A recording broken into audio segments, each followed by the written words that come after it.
It was just a freak thing. I've had to take all kinds of medications and still trying to get rid of it. And I was like, if I do this whole thing and I get taken down by a damn cactus, like one small needle, the story's not going to be cool. Like my story has to be like, oh, we're in Antarctica. It was a crash landing. I broke my leg, and you have to have something to sell. Yeah, you have to have something to sell the people. 1, 2, 3, 4.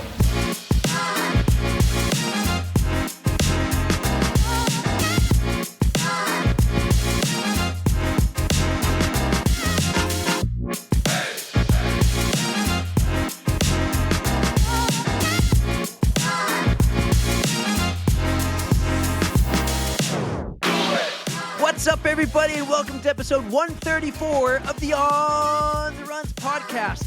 What an amazing weekend it was. We have so much to talk about. One of us is a marathoner again, but marathons are hard, man. We'll talk about that. We have amazing guests, but first, I need to say hello to my kick-ass rock star of a co-host, 6-star Erika.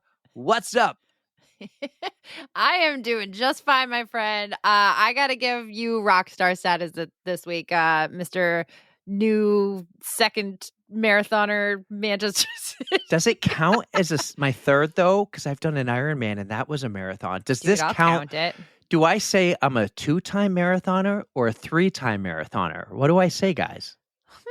Maybe we should throw it up in a poll because I mean I count it. You're still running the distance, but that's definitely part of the Ironman. Yeah. Logistics. I don't know. But congratulations. Well, thank you. Marathons are hard. I don't know if you knew that, but they are wicked hard. We'll talk about that after our guest, which is coming up very soon. And our guest is awesome. And the story about how this all came to be like last minute was super fun. But speaking of guests, we just had like an amazing recording, slam dunk, home run. Like, let me tell you something. Slam dunk. Let me tell you, Patrick Lieber is freaking awesome. And remember when we were going to record with him and you're like, I don't know about this guy. He wrote a book. I don't know. Is this going to be great? This guy is like amazing. He's one of the most amazing humans on the planet. Yeah. Hands down. He just got us another like guest, and we're just gonna tease that. Like, it's coming in January. Worth the wait. So worth the wait. Multiple people were awesome. We barely even like cracked the egg on the shell there. Yeah, scratch the surface. That's the word I was looking for. Yeah, I don't even want to tease too much. We'll just make him wait. Oh. Well, actually, so today's episode's pretty cool though. We have two guests coming on. They're both pod fam already, right? Yes. One is our first one. It's super cool how this happened. Last week, we're getting ready to record, and then all of a sudden, we got a DM. Hey, guys, I want to come on the pod and talk about my race I'm doing. Can we record? And I go, what about like 1 hour from now? And 1 hour later, we're recording with Justin Spencer from Recycled Percussion as he's getting ready to do the Great World Marathon Challenge. Is that the word? Like it's the Great World Race, I think is what it's officially called. So you can follow them on Instagram. That's how we're going to get all the updates because I don't think they do live tracking. But no, you just got to follow their stories. Instagrams. Yes, which we made it into, by the way. We did. Our photo was on it too, along with Justin's. Yeah, I was watching Bex Gentry's story about this, and she's like, the best way to do it is follow their Instagram account or their own personal one. So like I'll be following Justin and Bex and Ashley. Our pod fam is doing the 777, 7 marathons, 7 continents, 7 days. 7 days. It's starting this Thursday in Antarctica if all goes well with weather. The crazy thing is though, you're going to hear it from Justin, but the dude's not a runner. All these other people on the airplane are runners. He is an adrenaline junkie and he's just ready to take on any challenge. And he picked a pretty big one. Not going to lie. Yeah. I have no doubts he's going to be absolutely amazing. And you guys you're going to enjoy what he has to say about this crazy endeavor. But let's get to it right now. And then we come back and talk about our weekend at the Manchester City Marathon. Sounds like a plan. So guys, enjoy Justin Spencer on the On the Runs podcast previewing the Great World Race. Our next guest on the pod is a member of our pod fam who shared his amazing Ironman journey on a whim last time he was on the pod. He's now decided to take on an epic logistical and physical challenge and add it to his list of crazy, awesome things that he's done. He's going to be running in the World Marathon Challenge this week. 7 marathons, 7 continents, 7 days. He's had only about 10 weeks to get ready for this, and we're wicked excited to have him back on and give us a preview of this amazing race. Justin Spencer, welcome back to the On the Runs podcast. What's up, dude? Well, thanks for having me. I thought you would never have me on again because I never plan on running ever again. After last time we talked, I'm sure that many of your listeners can relate to the idea of when you finish a race, like I did with the Ironman World Championship. I was like, never again will I ever do something like this ever again. And then, a few weeks goes by and you start to get the itch, or a couple of years go by, you start to get the itch, and then you find yourself back on this damn podcast again, talking about what you're doing next. And here we are. I went back in my DMs, and I think what happened was there was this crazy epic hailstorm in Manchester, and you and I only live a couple miles from each other, and you made a post, and I sent you like a picture of me stuck in my car. I can't get out. And then all of a sudden you just go, dude, by the way, I'm signing up for this race. I have like 60 days and I haven't run more than 3 miles since Ironman. And I was like, yeah, you're crazy. All true. All 100% true. My background is CrossFit, right? So my background is, I stay in really good shape. I'm, in the CrossFit, probably at my age bracket, I'd be considered, more of an elite athlete at my age bracket. And I've always enjoyed being, in shape. It's how I was able to do the World Championships in Hawaii on 5 weeks of training with no running, with no swimming. I was able just to go in and do these things. Running has always been something that I enjoy, but in short distances, 800 meters and below. And I was a track coach, and my daughter runs track. And so I love running. And this whole thing started because Ryan, who's in my band, Recycle Percussion, sent me an Instagram story he had seen about this crazy race that was taking place where it was essentially like $60,000 to sign up. And it was 7 marathons in 7 days and 7 continents. And I'm like, who the hell, one, can afford this? Number two, who's crazy enough to do this? And after like the next a day went by, I was like, oh, it's me. Like I'm gonna be the crazy one that does this damn thing. And I'm like, and if I spend that much money on doing it, it will force me to do it because I'll be so mad at myself if I don't train for it. And primarily what it came down to for me was purposeful fitness. I didn't have a purpose right now what I was training for. A lot of people that are running or cycling, they've got a goal, they got a race in the future. They can see what they're trying to work towards, and there's a story arc to that. In my world, in CrossFit, it's just, let's just burn ourselves down every day for nothing. And so I needed something to look forward to, something tangible that had a finish line to it. And I signed up for this great world race, and here we are, 10 days out, and I put the work in, so I'm ready to go. Oh, I'm so excited for you, Justin. And you're not going to have just one finish line. You're going to have 7 of them consecutively in a row. Hopefully. In 7 different continents. Oh my God. I have to say, this is like, it is a runner's dream. I would love to do something like that someday, but you get to do this, and I want to hear all about it. So how did you decide that you even wanted to do this? I know you said you were talking to Ryan, and you have that tattoo that says "Think Bigger," so you are thinking bigger in this sense. Yeah. Well, so let's just give a lay of the land here. Please. There's 60 runners from around the world. Okay, most of them are primarily from Europe. Oh. And I'm the only one that's a non-runner doing this. Meaning my background isn't running, or I don't have a lot of experience in distance or endurance running. These other competitors, from Ryan Hall, who's the fastest marathoner in American history, he's doing it, to Bex Gentry, to anybody that's got experience doing this stuff, where it might, these are people that would normally, Ryan's gonna run a 210 marathon, 220 marathon. And these people, they live, eat, breathe, and sleep running. So I'm the only one. So the first part of this was establishing a running program, right? And I was able to get a coach who's the coach for the Olympic women's team for Ireland. And he became my coach. He's been coaching me through and programming all my things. He's also going to be on the plane with us. And so I had to establish that. And I also knew I needed to find like the desire to want to run. and one thing that I remember from the Ironman days was how incredibly time consuming endurance training is. Mm. And I just don't have a lot of time owning multiple businesses and raising a family and all these things. I'm like, man, CrossFit, I'm in and out in an hour and it's done.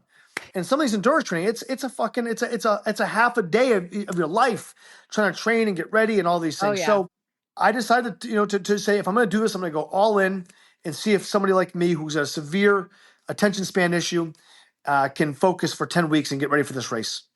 I feel like you're going to have your work cut out for you. You're not going to have enough downtime to even think about stuff. You're going to be like going from running to a plane again. And we can touch upon this later, but I'm wondering how the hell you guys are going to sleep and details. Well, yeah, before we get to that, let's Skipping talk ahead, about yeah. the training, though, because I've been Yes. following you all on Instagram. The fun thing is we've actually been chatting a little bit. Unfortunately, we haven't been able to plan a run together. But, dude, you've been traveling the country during this whole time. You've been going to hot places, cold places, elevation. You've been so going smart. and doing, like, halftime shows and running around all the cities you go to. You even had, like, a 3-hour layover. And you left and you went and ran around the airport, and then you came back and took your next flight. Like, tell us about the training you've done over the last, like, 10 weeks. Well, first, I'm very fortunate. Ryan and my band and my wife Quinn have pretty much been along for almost every run, so that's been awesome. Just to have that experience with them, right? Because it's always more fun to run with people that you care about and you like and you want to be around. So that's always been. I've been fortunate for that. The training process has been it's exciting, right? So I've been putting a lot of work in on track days where I'm doing 400 meters, 800 meters at like a 5:10 pace or 5:30 pace, where you're blowing off these great runs, which is fun for me. All the way down to all the way up to doing 17-mile trail runs or trying to find different places.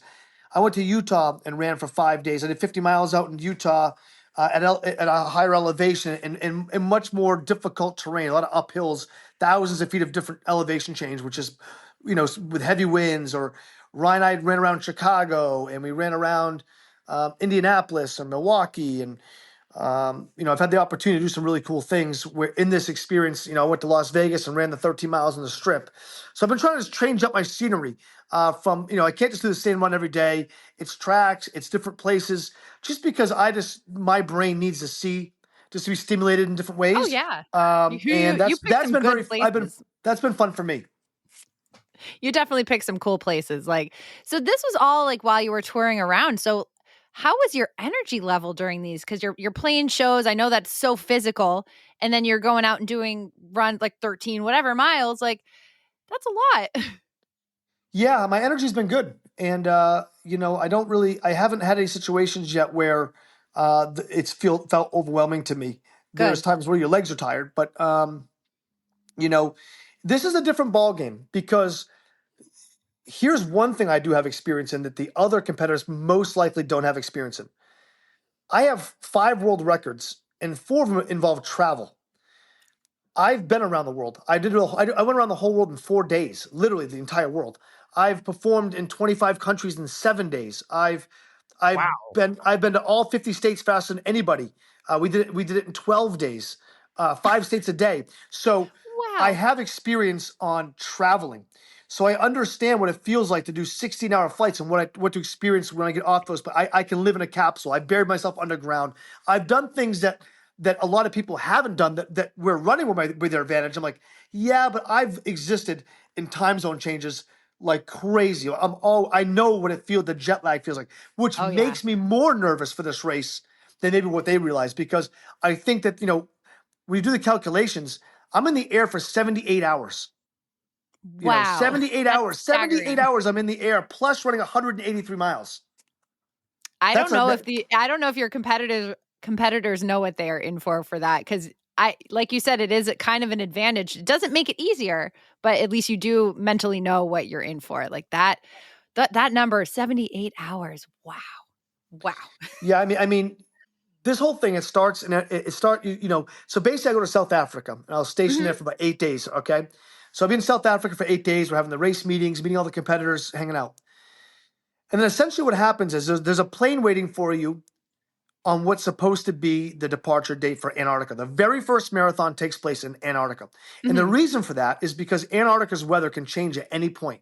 So you have to make sure you start there, because if you don't, You can't squeeze it in. So you wait in South Africa, and then bam, it's go time. You take a plane to Antarctica, but you only take one carry-on because the second you get off the plane, and it's negative 20, 30 degrees, you get off and you immediately run the marathon in, crazy wind and crazy whatever.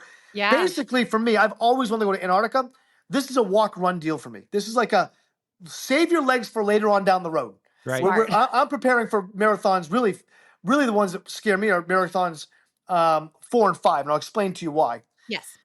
So you get to Antarctica, you survive that one. You go, okay, can I just do this in 5 hours and just take my time and enjoy the process? And you get back from that, you get on another 5-hour flight back to South Africa where you do your second marathon. Okay. Now, that's not like you get a day off. You're doing a marathon like every 12 hours. So if you don't sleep, if for some reason you can't get sleep, you have restless legs or your time zones are changed, you're now through that next marathon. Now you're on 2 days of no sleep and you're doing that second marathon. When you finish South Africa, you head east towards Perth, Australia, and that's a 16-hour flight. So now you're dealing with some strange, bizarre time zone changes. You're dealing with a lot of compression issues. I've done this. I know how it feels. Like I said, I did the entire world in 4 days, and getting off the planes and walking around. And my ankles, I'm a sweller. I get massive swells in my ankles. So then you get in Perth, Australia. And I feel by now, after that third marathon, someone like me that does not have experience with long distance running, okay, I've run one marathon in my life, and that was during the Ironman World Championships. Everybody else has done Ironmans. I haven't even gone past 18 miles in any of my runs. So I have to assume by the third one, you're going to be pretty pissed off. Your legs will be pissed off because the first one or two, you're kind of so fresh. And then somewhere in the middle is where you're like, I still have a long way to go, but my legs hurt now. So you fly 18 hours back from Australia to Istanbul, Turkey. Here's where it gets tough. Because of how it's located, Istanbul falls both on the Asia side, so it takes care of Asia, and on the European side. But the first marathon, when you land, is at 9 o'clock at night. And the next one is at 8 o'clock in the morning. So wait, you run that same one twice just to get to? No, they're about 5 miles apart, the start lines. There's a river there that divides Istanbul. One side of Istanbul is Asia. The other side is Europe. Oh, okay. Yeah. So the good news is you don't have to fly, but the bad news is one's at night and one's in the morning. So you still literally have exhausted. No time. Yeah, so you're on marathons 4 and 5, and you're absolutely miserable because there's no sleep, right? Then you get on another flight that's 14 hours from there to Cartagena, South Africa. When you get to Cartagena, South Africa, now you're dealing with some heat issues. Now you're dealing with 85 to 90-degree heat, which in my experiences with Kona, heat, it kills you. Heat is the worst thing. I'll take cold over heat any day of the week. And then you finally finish that one up, and you go from there to Miami. When we arrive in Miami, I'm excited. Essentially, my entire company's coming down to run the marathon with me. My 15-year-old daughter's going to run the marathon with me. I get that Ryan will be there. My wife will be there. So it's really exciting for me to kind of finish it that way because I've been a big part of the training. So what a great way to end the entire process. Yes. So that's what it looks like in a nutshell. So what do you got? You got 168 hours in a week. And essentially, you're talking of that, 70 plus of them are in the air. Now, granted, we have a private plane. We're using the Rolling Stones private jet. No way. So we have beds, which is nice. Oh, that's awesome. Okay. So we got beds. But yeah, you're in the air for 70 plus hours, and you're running for another. Let's say these things take you 6 hours or whatever it would take you at that, whatever my pace will be. If 6 hours, I'd be stoked. I mean, my legs, I can't imagine. So another 181. I mean, I don't know what the numbers are, but you're not resting very much, right? Your rest is in the air. So it's difficult. Someone like you, Erica, would probably thrive. You like that long distance grind stuff, but you have to understand where I'm coming from. I've never run a marathon. So you're going from, I mean, there's an 8-hour cutoff. You can walk these things in 8 hours, and that's not what the point is. But nonetheless, the travel is excruciating. It just is. It's a grind. I'd rather do every marathon an hour slower and enjoy it than try to push myself and be miserable. So I'm going to go out there and have a great time. and really try to be. And I'm around a lot of amazing athletes and amazing individuals, and I just like-minded people, a lot of entrepreneurs, a lot of influencers, and that's also exciting to get to meet all these amazing people. I love hearing about your mindset. You want to enjoy this. You want to have fun. It doesn't seem like you're in it to win it. Like that just defeats the That's whole not a purpose. choice for me. That defeats the whole purpose. So, I mean, as long as you're going to take care of yourself, make sure you recover in between these things as much as you possibly can. I think you're in it for all the right reasons, and this is just going to be an amazing experience for you. I am pumped for you. I mean, I'm a little nervous just because it sounds like so crazy, and I would love to hear about how it goes when you're finished with the whole thing, but it just sounds so amazing. Let's talk about like what's going to happen when you're not running. So you mentioned you get to bring a coach with you. Who else gets to come, and what's your game plan for like rest and recovery besides I sleep need recovery tips. Like I'm curious. No, I need recovery tips. Yeah. My agenda here today is recovery tips. Do we know if it's going to work? Well, let me tell you, a bucket of cold water feels really nice on feet that don't feel nice, feel good. So if you want to just soak your feet, Epsom salt, that's my recommendation. So the good news is this is a, and I don't mean this in any way like a self-serving way, but it's a very expensive race. Most people that are on this race are either sponsored because they're elite runners or they're millionaires. It's a lot of people that go, hey, I got the money to spend. The race is 60,000, then add another 10,000, 15,000 to get there, and you have to get back, and all the stuff that goes with it. It adds up. Who the hell's got $75,000 to blow on an experience, right? So the people I've been learning about, they're entrepreneurs. They got millions of followers on Instagram. They've got something with them. Those people, or that experience, this is a very VIP experience. There's doctors on the planes. There's massage therapists on the planes. There's recovery stuff on there. I learned today there's an open bar on the plane. This is this is not a, let's do it on a shoestring budget kind of deal. This is, I just signed up. I essentially, before I signed up, Ryan gave me the idea. I did a FaceTime with the race director. They're based out of Ireland. And I said, my name's Justin. I hate running and I don't run. Could I do it? And he goes, well, you'd be the only non-runner doing it. I'm like, I'm in. That's all he had to tell you. Yeah. I honestly love your headspace. I would be. I'm like, I don't like running, but I like doing hard things. And that's exactly what this will be for me. Yes. Awesome. Now, you said your family and a lot of people will be there in Miami, but who's going to join you besides your coach? Who are you allowed to bring? And are there any rules that nobody? So it's just you and your, so is your coach doing the race too? Well, I mean, he's one of the coach is one of the owners of the whole thing. Okay. So I brought him on board. But no, I mean, it's like I said, it's the Rolling Stones private jet. There's only I think 70 seats total. They're all beds. The whole thing is first class. Oh, that sounds so nice. But in this documentary, people come in and doing a documentary. There's your staff, all those kind of people.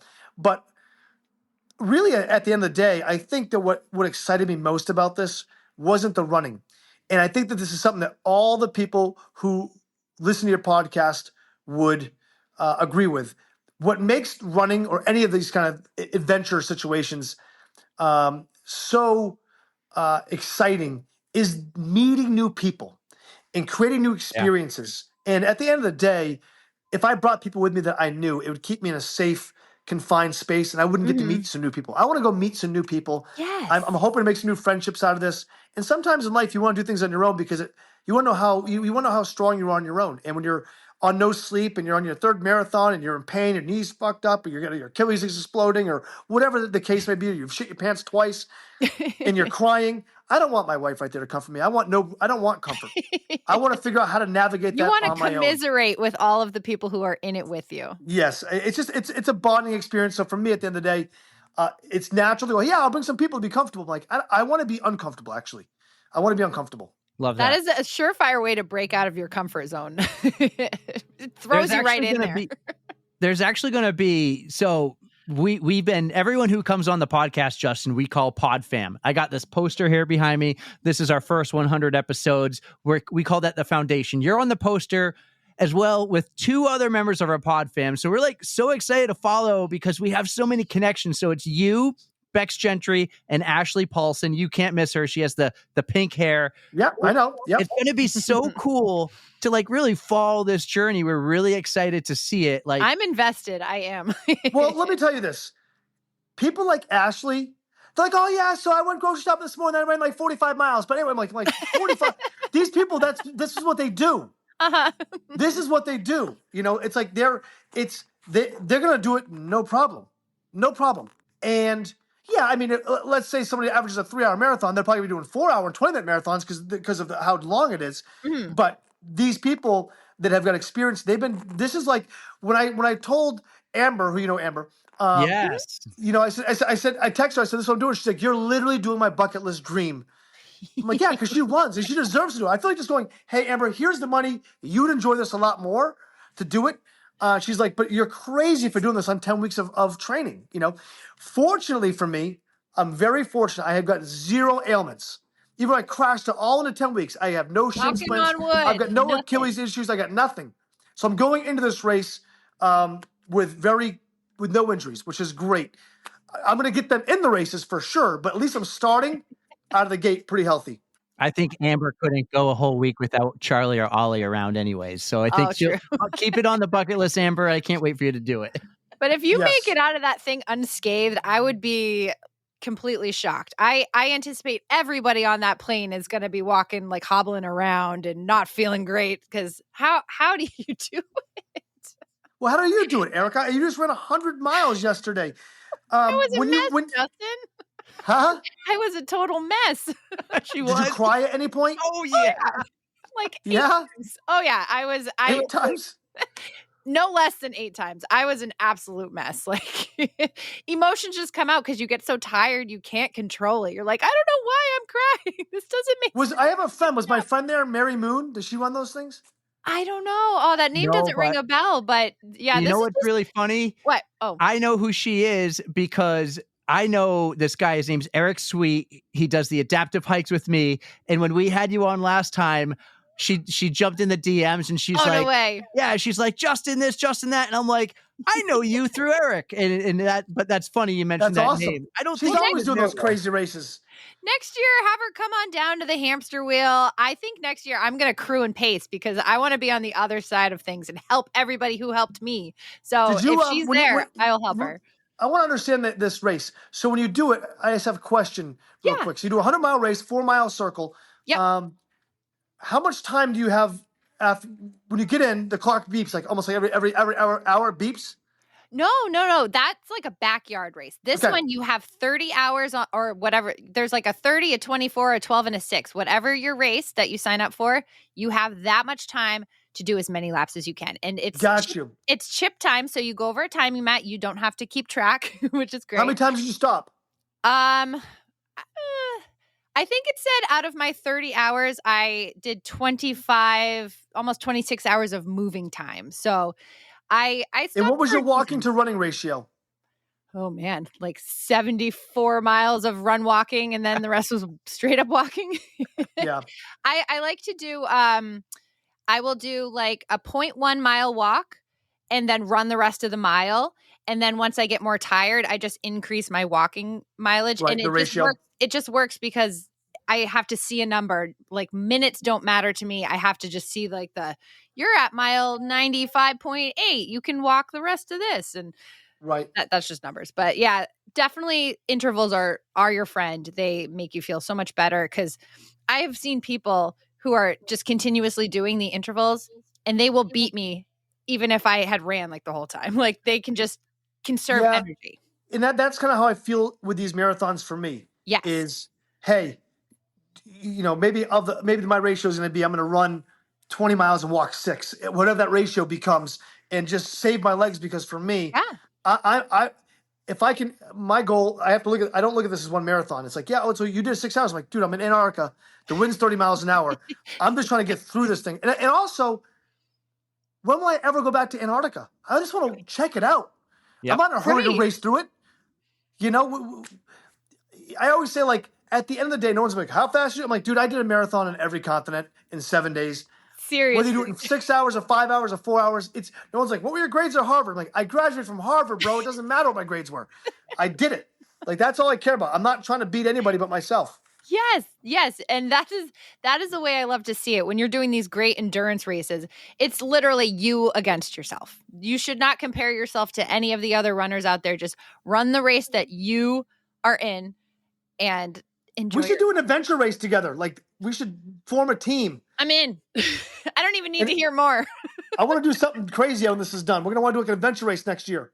I will honestly do it. I've been watching though over the last like 10 weeks, Justin, like you've developed this passion for what you're doing. And you just hosted your first 5K the other day. Congratulations. Wasn't it just yesterday, Sunday? If I was not doing my crazy shit, I would have been there because it was very close to my house. It was here in Nashua. Like so 1 mile. I would have been there. I wish I knew. Well, more importantly about it is that we had, I would say, a couple hundred people who've never even run a 5K before that were there. We had people there with disabilities. We had people there with walkers. I mean, and for me, it inspired them to do it. And I also explained to them when they came across the finish line, they're all like gasping for air and sore. So just, I'm doing 62 5Ks next week. That's just to put it perspective. I'm doing this 62 times.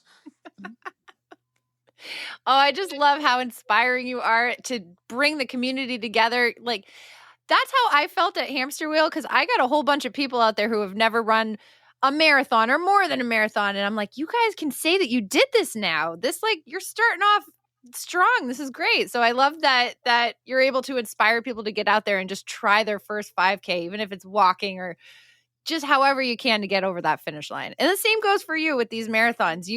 As long as you get to the line, that's all that matters. And even if you don't, it's okay. We're getting to the line. Yeah. But you're getting to the line. I had to throw it in there just in case something happens, which I really hope it doesn't, but you're going to be awesome. It would take food poisoning to stop me. No, I don't think even say that. Eat nothing but Pop-Tarts and I don't know. Right? It'd be a great story. Safe things. Save it for the last one then, when you can be like, all right, I'm done. And I had food poisoning, like closer to home than, say, Antarctica. Right. So, hey, man, one thing we're doing this year is we're building this list. We're calling it the Code Brown Commandments. And you've been doing this for 10 weeks now. Tell us something you've learned along the way that maybe like a running tip that would help someone avoid a Code Brown, any oh crap moment. What's something you learned?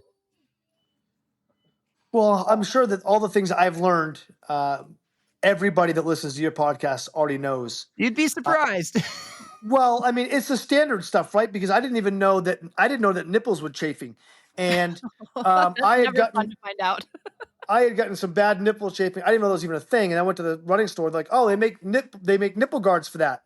I was like, oh, now they tell me. I had a really bad chafing in my the inside of my hamstrings because I have very muscular legs from CrossFit. Mm-hmm. So my hamstrings naturally run. I have very muscular legs, and they're not like lean runner legs. So my hamstrings are touching anyways. And I did like a 14-mile run in Utah in the heat. It was like 82 degrees, and I didn't have underwear on. I didn't put any Glide on, and whoo. What I did learn is chlorine hurts. Yeah, chlorine hurts when you get in the pool. After that, I thought it would help, but it didn't help. Ooh. And that was a big one. But let me tell you one thing that happened to me that I bet you has not happened to many people that are listening to this. So 2.5 weeks ago, I was running in outside of Las Vegas, up in Red Rock Canyon. And as I was running, my left hand grazed a small little cactus. It was nothing.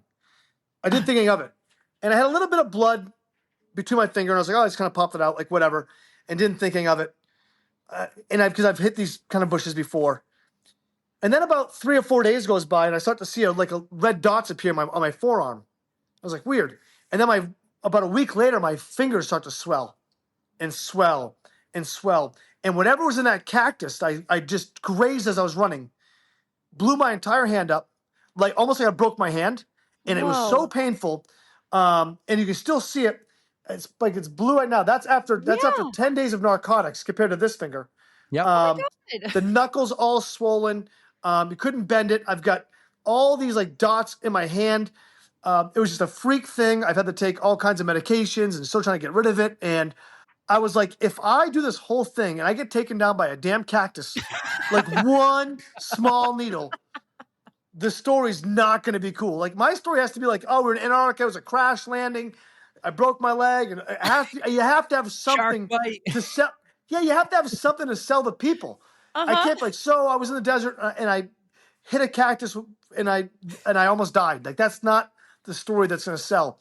But that was something that I learned is that you can be allergic to cactuses, and yeah, that one was like. I mean, it was. I had to go to the doctors. It was a whole thing. Oh no. You know, so it was very, very painful. Did you find out what exactly it was that you were allergic to? Like, because No. that's such a long time after you actually got like pricked by it for it to blow up. It took a week. Took a week. That's crazy. Some bacterial infection. Who knows? Oh my gosh. Yeah, it could have been anything. That's awful. Well, let me ask you guys a question. Oh, yeah. I'm going to ask you guys a question. I'm going to 7 places. Mm-hmm. All right. Cartagena, which is in Colombia, Miami, Istanbul, Turkey, Perth, Australia, Antarctica, and Cape Town, South Africa. Mm-hmm. You can run one of those marathons. Which one you picking? Antarctica. I want to go to Cape Town, and that will be a world major soon, and I'll add it. But if you gave me one choice, I want to go to Antarctica, because who gets to say they went to Antarctica? Who then gets to say they ran a marathon in Antarctica? Only less than 1% of the world's population has run a marathon. Think how cool it'd be to say you ran a marathon in Antarctica and you saw the penguins, the plane landed on ice. Like, that is the spot for me. I think it would be so cool. And I'll do fine in the cold. The wind would suck. I would hate the wind. That would like maybe destroy Very windy. me. But the cold's fine. So the answer is Antarctica for me, man. That's so cool. Bucket list. I want to do that one someday. Erika? Honestly, I'm going to lean towards Antarctica too, even though I am the fair weather runner. That would be total misery for me. I would be in like the little kid snowsuit, like all tucked in and not able to run. Like I'll be literally waddling my way to the finish line. But so few people can say that they've run there. It is such a rare thing. And you could go run in Europe. You can do Australia, whatever. But Antarctica, it literally is like a true experience. And I would suck it up. I would be like, okay, I might lose a toe or two, a literal toe, not just the nail, but the experience would make it totally worth it. It's interesting. I'm with you on Antarctica because I've always wanted to go there. Yeah. And that's just it's a bucket list item as a human being is just to go there because, I've been around the world to like 54 different countries. So I've been to so many other places. I guess, like, if you think about the numbers, you mentioned that less than 1% of people have run a marathon. I think it's like what is it? 1 in 700 or something like that, whatever the number is, but worldwide. Yep. I wonder how many people have run a marathon in all 7 continents in 7 days. It's got to be what? Less than 1,000. Well, this race has only been around for like 10 years. So if you got 60 people in 10 years or so, we're talking maybe 600. So but even then, some people do it multiple times. Right. Yeah. You can do one because I've done a few marathons through Marathon Tours and Travel. They're like a company that will take you around. They do a lot of the majors, and they actually, through them, have a 7 continents club, which you should look into. I don't think you have to like pay any money to join this club, but if you do all the continents, you get like a separate medal and stuff like that. But they offer like a 2-week tour where they'll fly you down to like Brazil. And then from there you take a boat and you go to Antarctica and you run a marathon. But it's not in 7 days though. No. Days. It is not the 7 days thing. So you are doing like exponentially more epic adventure, but there is a way to do a marathon there otherwise. So that's why I can't say how many people have actually done it, like the whole continent thing, but not many people at all are doing it the way you're doing it. So I'm just saying, like, that's really cool as a human being to say that you're one of like 1,000 people out of 8 billion who've ever done this. I would bet that number's way lower. It's probably lower than that. We've done this podcast, Justin, for 130 plus episodes. And every once in a while, this race comes up and I'm just like, this is cool. Like I've always been up for those cool challenges. Swim, bike, run, Ironman. I thought it's so cool because it's 3 different sports and you try to fit it in under 17 hours. And this whole thing, 777, dude, 7 marathons, 7 days, 7 continents, and then all the travel, the recovery. I thought you got to bring a crew, a team. You're by yourself. And that's even a whole nother element. Like, dude, I was just saying earlier, the running community is amazing. And that's what I love about this whole entire sport and the community. But sometimes this can be a very lonely sport. Everyone has different training plans. You're training for a different race. I might want to run with you, Justin, or Erica, and it's just like our plans don't align. And it can get lonely. Ironman training can get extremely lonely. And it's how you work through that. And you're going to kind of have that. You're going on a plane with 60 strangers who you don't know, and you're going to have to like get along with them. And I think you're excited for that part, to be honest, because you don't have your crew, your friends, your support. You're up by yourself. So that's just such a cool aspect of this challenge to me. And I think you're going to like, I would live it up. I would be like, this is awesome. This is so cool. Well, I'm going to put it on record. When you figure out how to do these, I think with all your connections here, you could get sponsored. Oh, yeah. I will. Chaos and Chaos will give you $5,000 towards towards you doing it. So I'll sponsor you if you sign up for this race next year or two. Oh God. And you find some sponsors, you can count me in for $5,000 of it. All right. We can build on that, Erica. Let's get a GoFundMe going. Let's go. Yes. I think Yes. it's going to take a little like longer. $100, you can do it. We've been, I just told her yesterday, said we're about to send our first email out to a potential sponsor. We're like, we wanted to build something really cool. And we've achieved that. And I said, Erica, 2025, we're reaching out to some brands and some sponsors. We got a good product. This is fun. But yeah, we got some big plans. You got a really big plan coming up in just a matter of days, dude. I'm pumped for you. I can't wait. You're going to be, I hope you'll be all over the Instagram posting about this throughout the whole journey. And if you're interested, come back and tell us how it goes. I really would love to hear it. If I come back, it's a deal. Okay. If I make it back to America, it's a deal. Please make it back. You need to make it back because you have shows lined up in December. We'll be there. My daughter, who I have shows. I have shows 2 days after the Miami Marathon. You're I don't crazy. even get to rest. Oh my gosh. You're crazy. But dude, you have so much energy. You have so much passion. I love it. I can't wait. We've been talking about it, but we when you're back, we have to go for a run. We'll do something local, Goffstown Rail Trail. We'll do something. I'm not running when I get back. You guys aren't listening. This is it. This is my coming out and retirement party all in the same race. This is it. You think I want to come back and run? We'll walk. We'll walk take a walk. I'm in for that. I'll run with you one time if you do CrossFit with me one time. I'm down. I've never done CrossFit, so you can kick my ass, and then that'll be my going in and coming out party or whatever. My one time at CrossFit. Thank you for having me on and being a part of your community. You guys are awesome. You guys are so kind, and I love what you're doing. I love how you're bringing people together. It's always an honor to be on your show, and hopefully when I get back, we'll catch up on how it all went. Please, all the best wishes to you. I hope everything goes as well as you want. Just have fun, see the sights. Pet the penguins. I don't know. Just enjoy yourself and have a great time. Well, dude, good luck. Like, wow, so cool. I love that. Give him the button. Yeah, here we go. Dude, I appreciate you keeping me in the loop on this whole entire journey. You've been texting me, DMing me, telling me how it's going from time to time. That's been such a cool thing. Thank you for the amazing compliments you give us for this podcast. And when we make it happen, we'll let you know and we'll make you a part of it. So, yeah, guys, you guys get some sponsors up in here. We're working on it. We're gonna do this. This is gonna be a big thing for us. So, guys, thank you so much. Justin, good luck. Have a blast.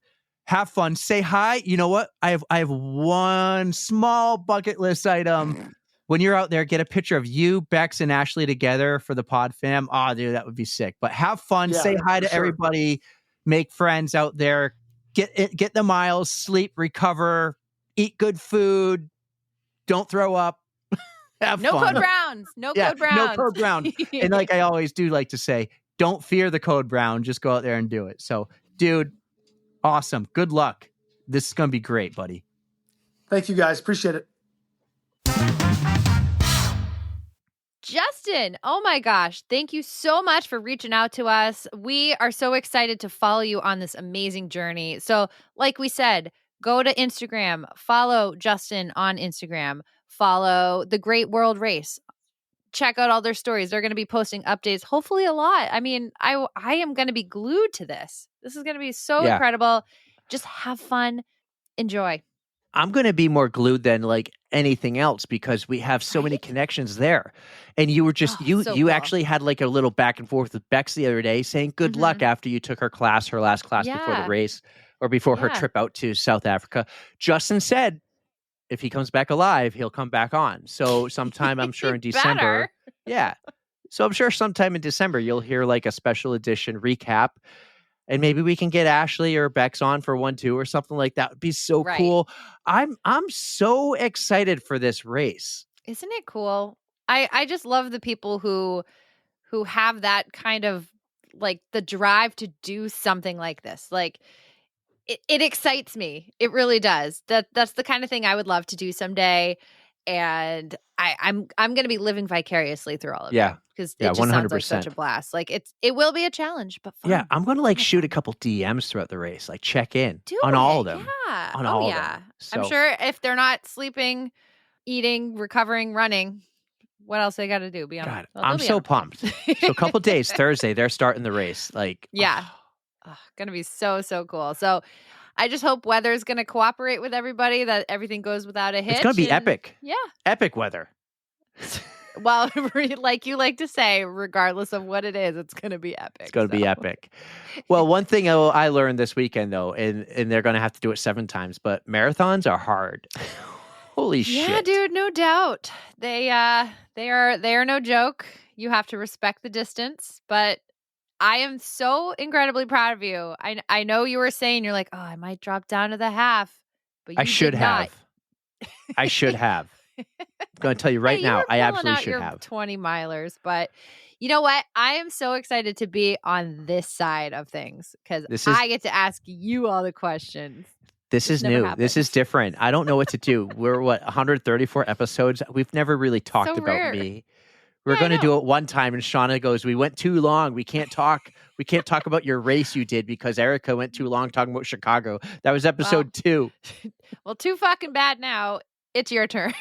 So Oh my we get God! to All talk right, about where do it. you want to start? Like you're the host here. What do you want to know about? All right, man. I want to know how you were feeling leading up to the race. I know the nerves must have been going, but did you feel like you did enough training? Tell us about going into it. How are you feeling? Let's get to training after because I want to talk about training after. Like my review about what went wrong because a lot went wrong. I have that on the list too. Then Were there nerves? No. Yeah. Let me tell you a mistake I made. okay. Mistake I made was I picked a local race because I thought it would be easy to get to logistics. It's 2 miles from my house. Yep. Right. So because we didn't pick like a destination race, I didn't really do anything to prepare. The day before was a normal day, doing things with the kids. Actually, we went fundraising for cheerleading in the morning, selling 50-50 raffle tickets. I So you think were on the stuck way with the home, boys?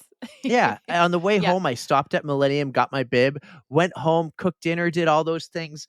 I don't even remember what we did at night, but we didn't watch TV because I don't have a TV anymore. The boys broke it. So let's start a GoFundMe.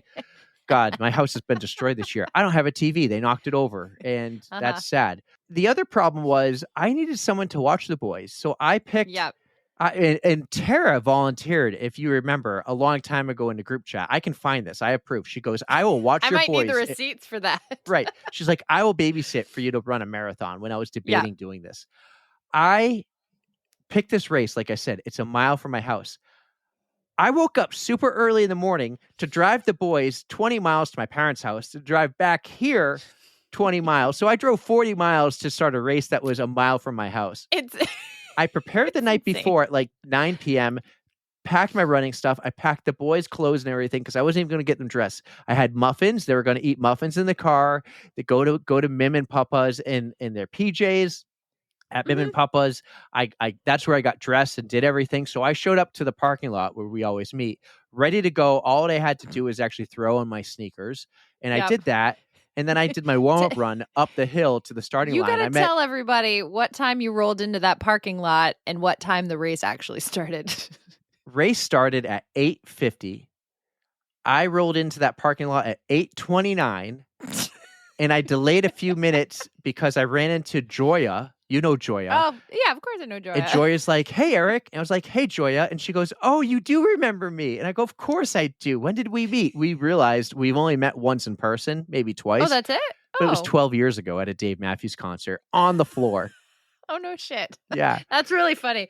Yeah, I know Joya from we go we used to go all the time to trivia nights at Backyard Brewery, and she, I think her family owns it, right?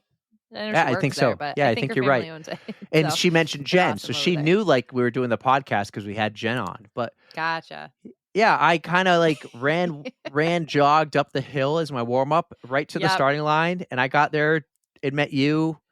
And we're like, let's go see Jamie real quick. And then we see Jamie on the stage and he goes, ladies and gentlemen, please stand and remove your hats for the national anthem. So we had literally no time to to go mingle, but you got there. At least you had enough time. Did you even need to use the bathrooms? Because the lines were nuts. I did. That's that a morning. story. I did need to use the bathrooms. I Good, did not good. get to. And that's part of my race recap. So Oh God, you give me anxiety. I was like, guys, I'm gonna get there at 7:30, and my relay team was like, why? It's cold. I wanted to know And the I was same like, thing. Why were you there at 7:30? Well, I didn't actually. You get there weren't at even 7:30. starting It was the more like race. 8. No, I know, but I wanted to do the mingling. I knew a lot of people who were running it, so but I wound up getting there at 8 because I was on E and I had to get gas, and so I was like, oh well, I guess it took a little extra time. You like getting there But early. man, Yeah. I You had to do. wake I up and mean- everything. Sure. yeah, might as well. If I have to wake up early, I'm gonna make it count. Yeah. But yeah, so you were just here you are, get in the corral. Are you ready to go? I got in Yeah. with Shauna and I said I was going to Mhm. run the first mile with her because I hadn't seen Shauna in forever. And I'm standing in line right in the middle, the whole thing. It's like, you see, there's 2 minutes to go. And I'm talking to her. I take a video, we take a picture, and I catch out of the corner of my eye this girl looking at me. Mhm. And then I kind of like do a double take, and I think she does a double take, and I just go, hey, Jordan. You found Jordan? I've never met Jordan before in my life. I hear Uh-huh. stories about her. We follow each other on Instagram. Yep. She's Jared's like bestie. And I was just like, hey, Jordan, what's up? And she goes, hi, Eric. I was hoping you would know, or I was hoping you would recognize me or something. I'm like, of Love it. course. Yeah. I got to meet Jordan at the starting line. It was amazing. I was so That is really excited cool. I got to meet her. And there'll be more on that later. But yeah, we started the race. I ran. So mile 1, 9:31 with Shauna. I think she ran a lot faster than she planned. Oh, she was saying how miserable she was when she finished her leg. She's like, I went way faster than I should have. Because, yeah, being postpartum, she was planning on doing like 11s. And then she might have slowed you down, but you definitely sped her up. So I purposely That did was it fun so for I would both. run slow. I had to get warm purposely, right? And so had a Yeah. great first mile. We determined like, okay, we'll run a mile together. And then I stuck with her until a hill. And then that's when I went. That's when it was like, okay, we're done. Have a great day. I'll see you at the end. I hope, fingers crossed, because she's like, I will see pumping schedules and everything. Yeah. But yeah, so the first couple miles was really great. Just got in a groove. The race started in the opposite direction than the last time I did this race, which was different. I had no clue. Like, I did no course prep. I knew we're on rail trail, knew we're on hills. I Uh-huh. didn't know anywhere where we were going to turn. I didn't know where porta potties would be. I didn't know how much. I didn't know we were going to be on the rail trail right away. Uh-huh. 2 miles in, you turn on the rail trail and you're heading back to Manchester now. And I was like, this is cool. This is different. And you know, it was fun. I didn't really talk to I just got in my groove. I'm not listening to music. We're just getting into the groove. There's a mile marker sign. It says mile 23. And that's the first time I really like Oh. spoke to the crowd. I go, mile 23, let's go. 3 more miles to go, baby. How this was guy the goes- response to that? Yeah. Yeah, the reaction I got was great. And this one guy goes, 5K, 3.1. And I was like, you're right. Can't cheat ourselves out 0.1. Lame. Yeah, freaking cruise through the first leg. Like, felt great. I feel like I didn't go out too fast. Surprise was the baseball stadium. I didn't know we were How running through a cool. baseball stadium. That's wicked cool. That Yeah. was wicked cool. But this whole time, though, I really had to go pee. It was bad. And every Okay. time I passed a porta potty, it's like, oh, crap, there's a line. Oh, crap, there's a line. Yeah. Yeah. So I was trying to be the one who's like gonna get all the footage of Eric because he always complains that I never get any footage of him. So before the race started, I'm like, all right, if you stick to the right side, I'm going to be videotaping it. And here I am, like, getting the race start. I saw Blake. He waved. I miss I was Blake. I was seeing a lot of people, and I'm looking and I'm like, there's like nobody left. Where did they go? And so I completely missed you and Shauna starting the race, but I got a nice video of the. Well, that's And I even like scrolled and I was like looking inch by inch trying to find you. So you nah. were just.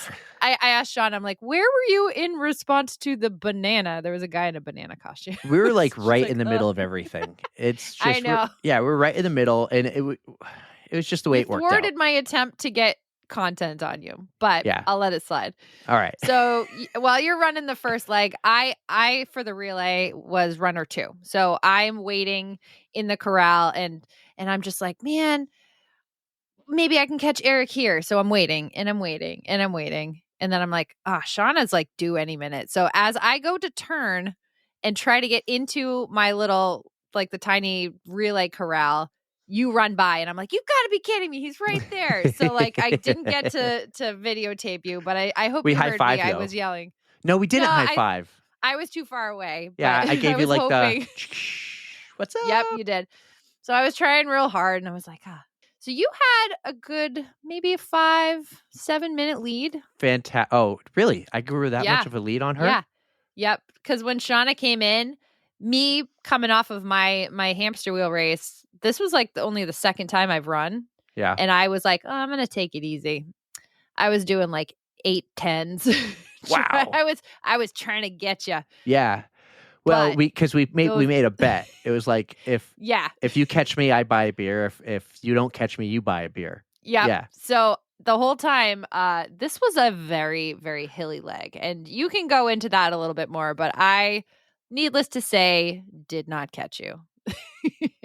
I came so close. I was looking out for you, man. I would have sprinted if I saw you, but you were just slightly out of reach. So how did leg 2 go for you?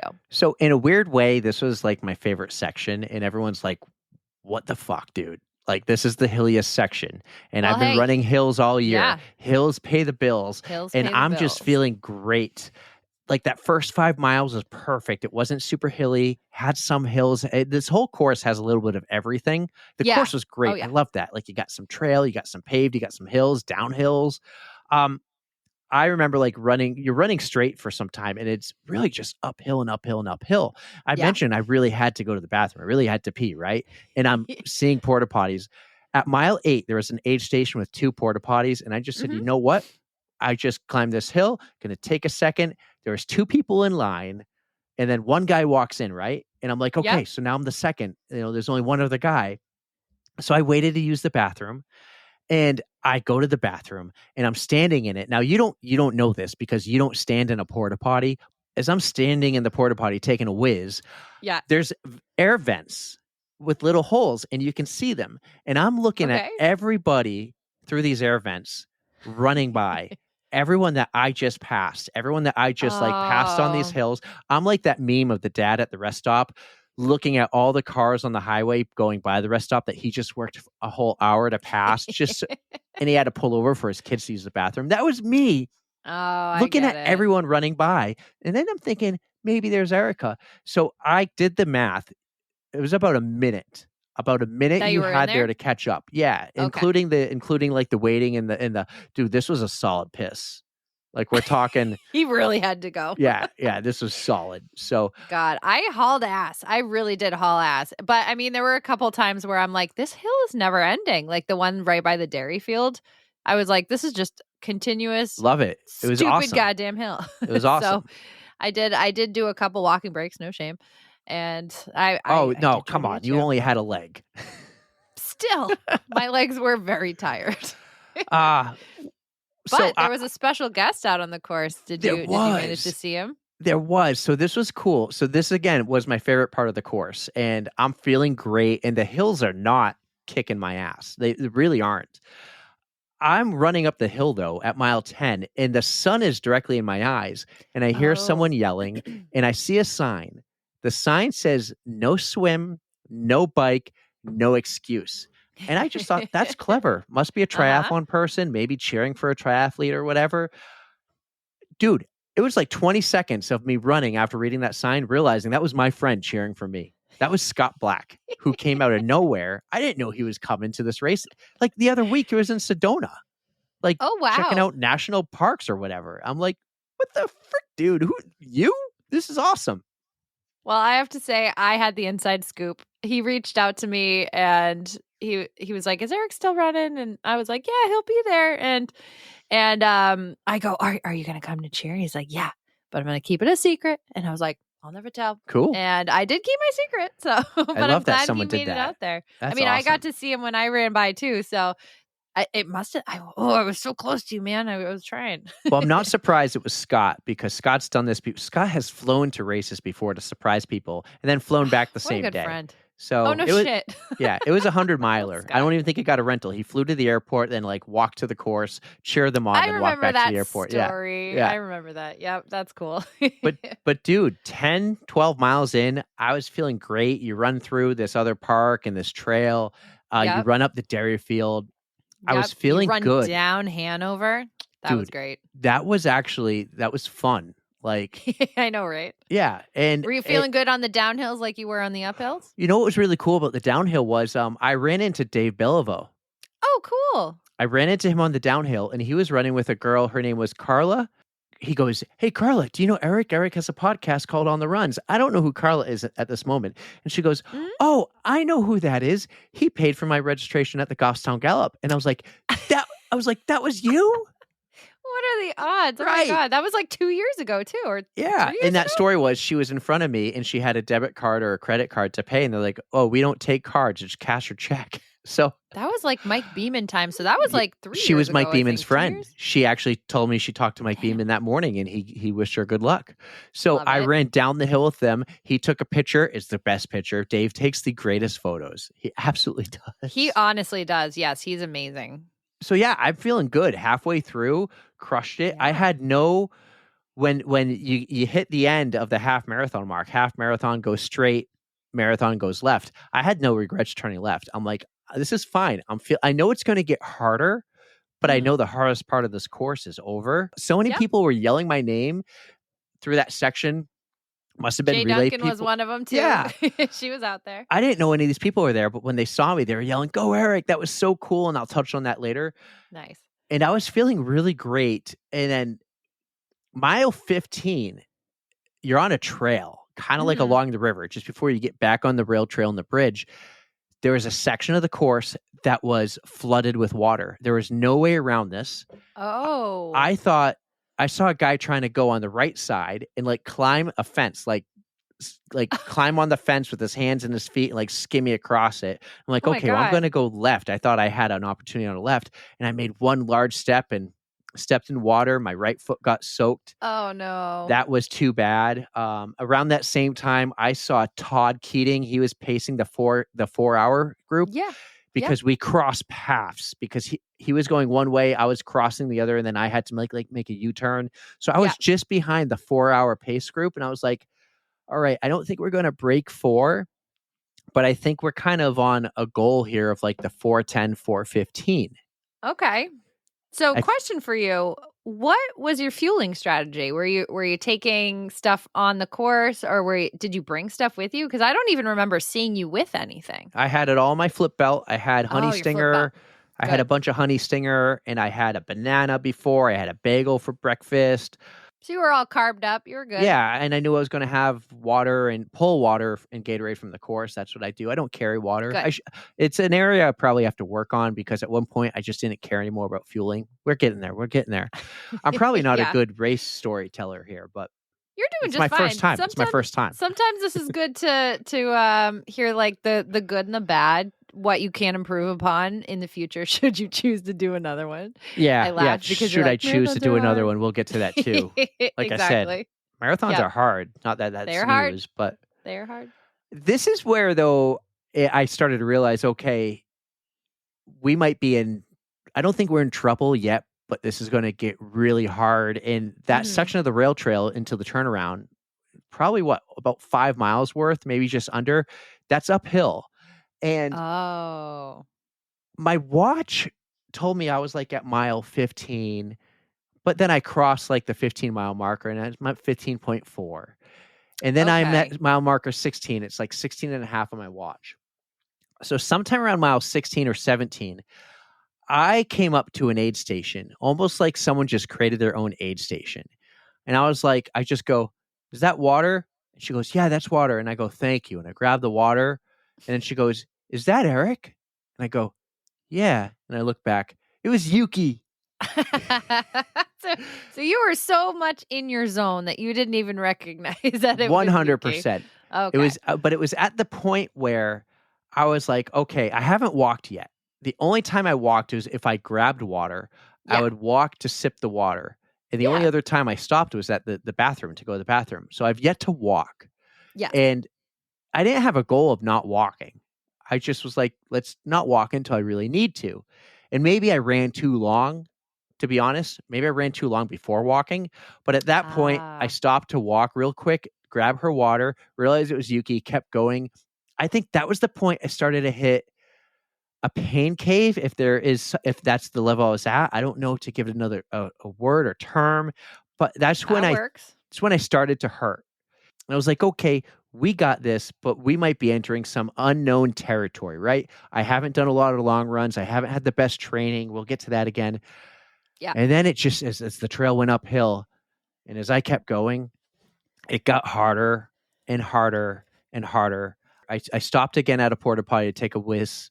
And that must have been when Danielle passed me, because I knew I was ahead of her. But when I got to the turnaround, the next leg, she was there cheering and gave me a high five. At the turnaround on the rail trail, Mhm. this must be like mile 19, there was a woman with a banana, and I said, I'll take that. And that was the first time I walked. And I decided I'm going to eat this entire banana and walk. And when I'm done with the banana, I'll run again. Okay. So how well did that strategy work for you?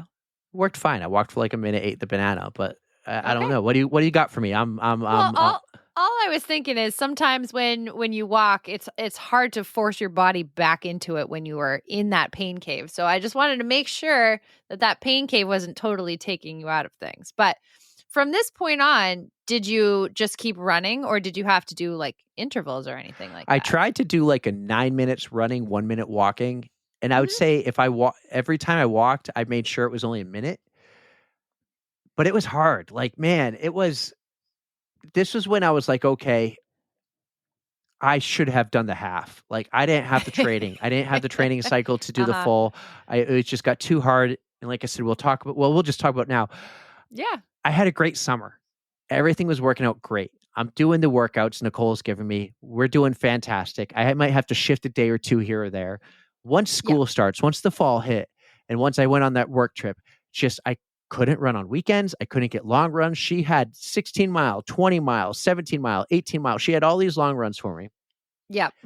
I just couldn't do them. The longest run I did was 14 and a half until I did my 20 miler, where I took a random Thursday off work to go run 20 and make sure I'm going to do the half or the full. Yeah. So I'm like, okay, I don't know if I took into like the pressure from you and others, like, you got this, you can do it. I was like, I should have just done the fucking half. Like, I was feeling great. I bet you I could have ran the half 10 minutes faster than what I actually ran it.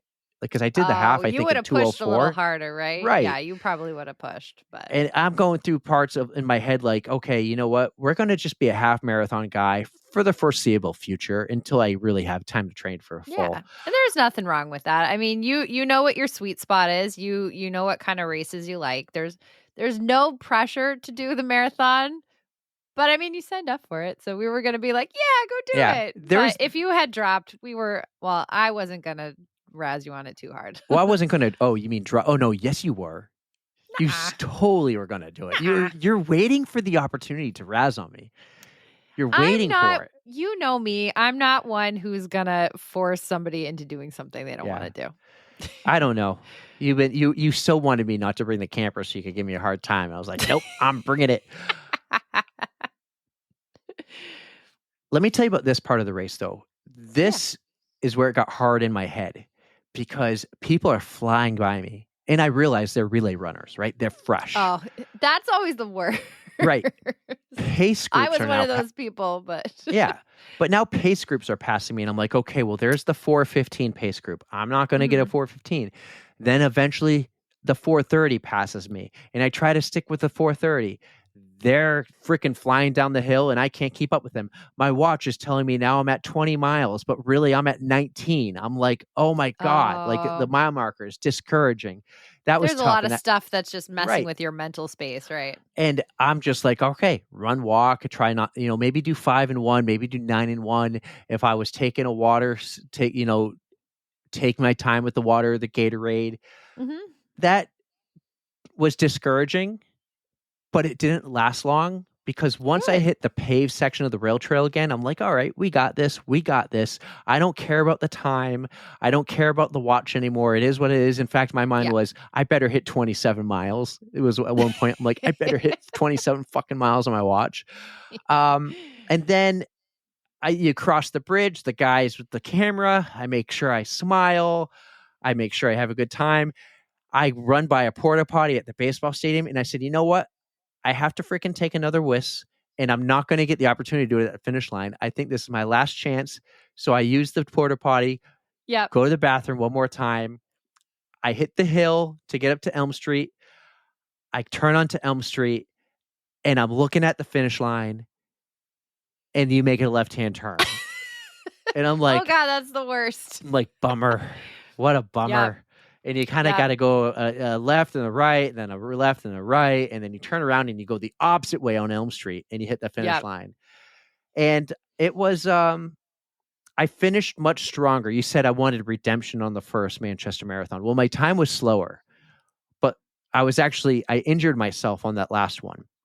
And Oh. because I was on pace for a 350 on that last one, and I injured myself, and I struggled through the finish. This one, I struggled in the middle. Maybe I let some things be like, oh, they're passing me again, or oh, you work so hard and then you take a piss and they're all ahead of you again. The pace group's passing you, but I wasn't. I was discouraged yesterday a little bit. I definitely gave up on the whole fueling thing after a while. And I feel bad. I really feel bad for Nicole because Nicole she built me a bulletproof plan. If I followed it, it would have been amazing. She sends me a race plan. Here, your race plan has been uploaded. Make sure, please read it. Yeah. And I read it at 11 p.m. the night before. And I'm like, I can't remember this. We're just going to go out there and run. I fueled when I felt like I needed a fuel. I actually tried to stay ahead. Yeah. The whole 4 hours and 40 minutes, whatever, was on me, on my own training. I couldn't get the work done. I wasn't marathon ready. I felt like I had to do a marathon. I probably shouldn't have, as I said, but we did it. And after the race, I was like, I don't know, what was I after the race? You were kind of blah. You didn't seem pumped. And I was disappointed for you because you didn't seem happy with how it went. So, if I did the half marathon, I wrote this in my notes that I'm not even reading. If I did the half marathon, I would have had a blast the rest of the day. I would have been hanging out, hey, high-fiving, go say hi to Jamie, cheering people on. This is awesome. I will say the first person I saw after the finish line was Jordan, who I met at the starting line. Oh, nice. And you know Full what she circle. did? Instantly, right away, like we've been friends forever. She gave me a hug. Aw. Jordan is so awesome. I'm so glad you guys got to connect because I actually got to meet her this year because she's a Penguin. And so I was on the ultra team, but she was on the regular 12-person team. And Okay.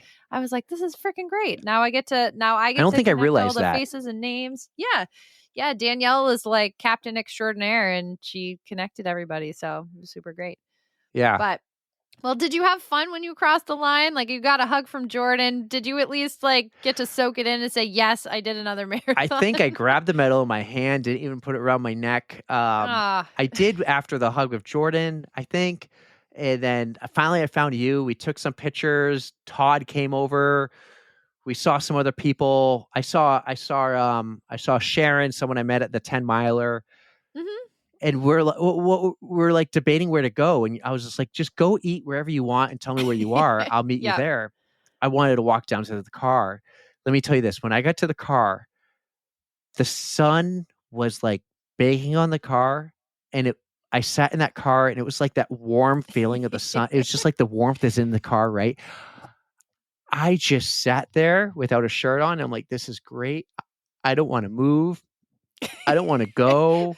I had to send you a message. I was like, he's been gone for a really long time. Like, we had a 45-minute wait at the restaurant, and you showed up like right as we were getting called. Perfect But timing. I did that. sent him the chef's kiss. It really was perfect. But I sent him the classic, like, hey, Sanka, you dead? Yeah. You dead, man. Yeah. We use that one a lot. I eventually changed, and I drove the car to the opposite side of Elm Street because I had to eventually pick Adeline up at 4 as she was at the Palace Theater for practice. And yeah, we went and grabbed a burger. We met Jonathan. And yeah, that was super cool. Yeah, he ran the marathon carrying an American flag. How cool is that? I wrote him a message though. I said, dude, I'm sorry I wasn't myself. Like, I could barely eat the burger. I couldn't really eat the fries. I had no appetite. I just... Did you drink the beer? I did. It buy didn't you a even beer, right? taste good. I had a Coke Did too. you put it on my tab? Yeah. I mean, that's typical. A lot of times, like, post race, you're just like, want to go die, just like crawl in a hole.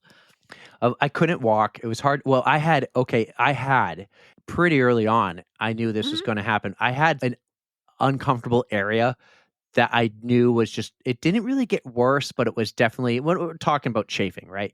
An area of chafing. And it didn't really get worse. Where? That's a fun story. It was uncomfortable. But anyways, it actually never got worse during the race, but it got worse after the race. So I had a hard time walking back to the car, and I picked Adeline up, and right away I had to go back into dad mode. I went and drove 20 miles to get my kids at my parents' house to drive 20 miles back. I took a shower. I actually took a shower at my parents' house because I was like, could I take a shower where you're still watching the kids? And yep. The shower went fine. And I'm actually kind of moving around, and I'm using the soap. And I remember I'm like cleaning my feet and my shins. And I had a moment where it just hit a spot, and I wanted to scream. I screamed so loud internally where you close your eyes and you're like, ugh. When I opened my eyes, there was blood all over the floor of the shower. No shit. It was that bad? It came from my nose. What? So I screamed internally and like quenched my face and my eyes and everything. You sprung a leak. Where from the nose. I was like, where's this coming from? That's insane. And then I realized it was coming from, so. Wow. We come home. I finally get the kids to bed. If you were doing like a rating of like, how well can you move around, 10 being the worst, 1 being the easiest, I was a 9. I'm crawling like in the boys' room, trying not to stand up to get something. And I get them to bed finally. And then I get to my bed and I put the Normatec boots on at 10:18 p.m. Just before that, I layered some diaper rash cream, Destin's diaper rash cream, all over my chafing. And when I woke up in the morning, guys, chafing was gone. You're on to something, man.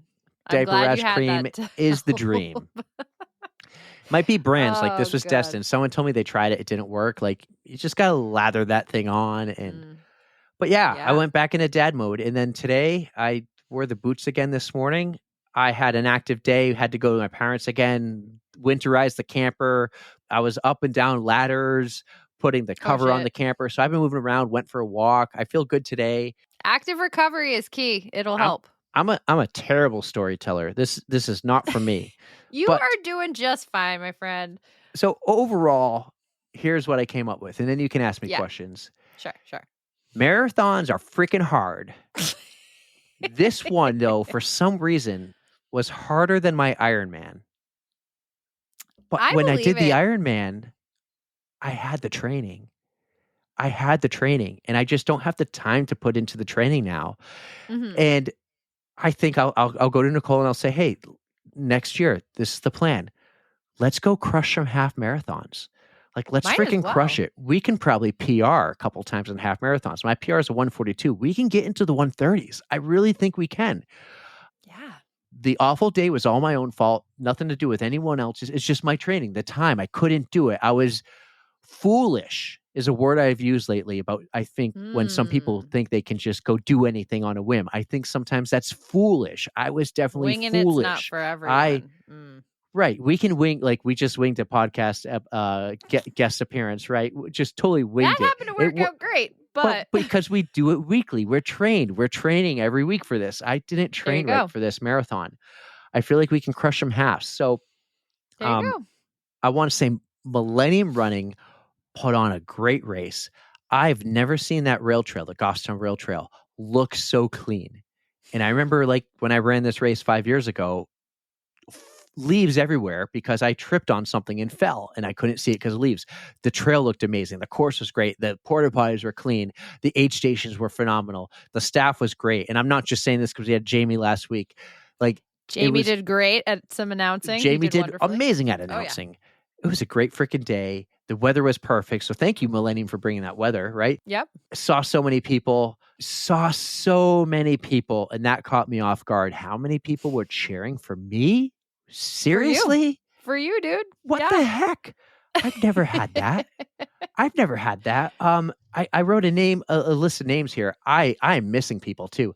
Susie, Lindsay's friend Susie, saw me when I was running into the baseball stadium. She was running out. She's like, Eric. Katie Sparkles, Dave Bellevue and Carla, Sharon Peterson, Scott multiple times on the course. He had another sign that said, "You shit yourself yet?"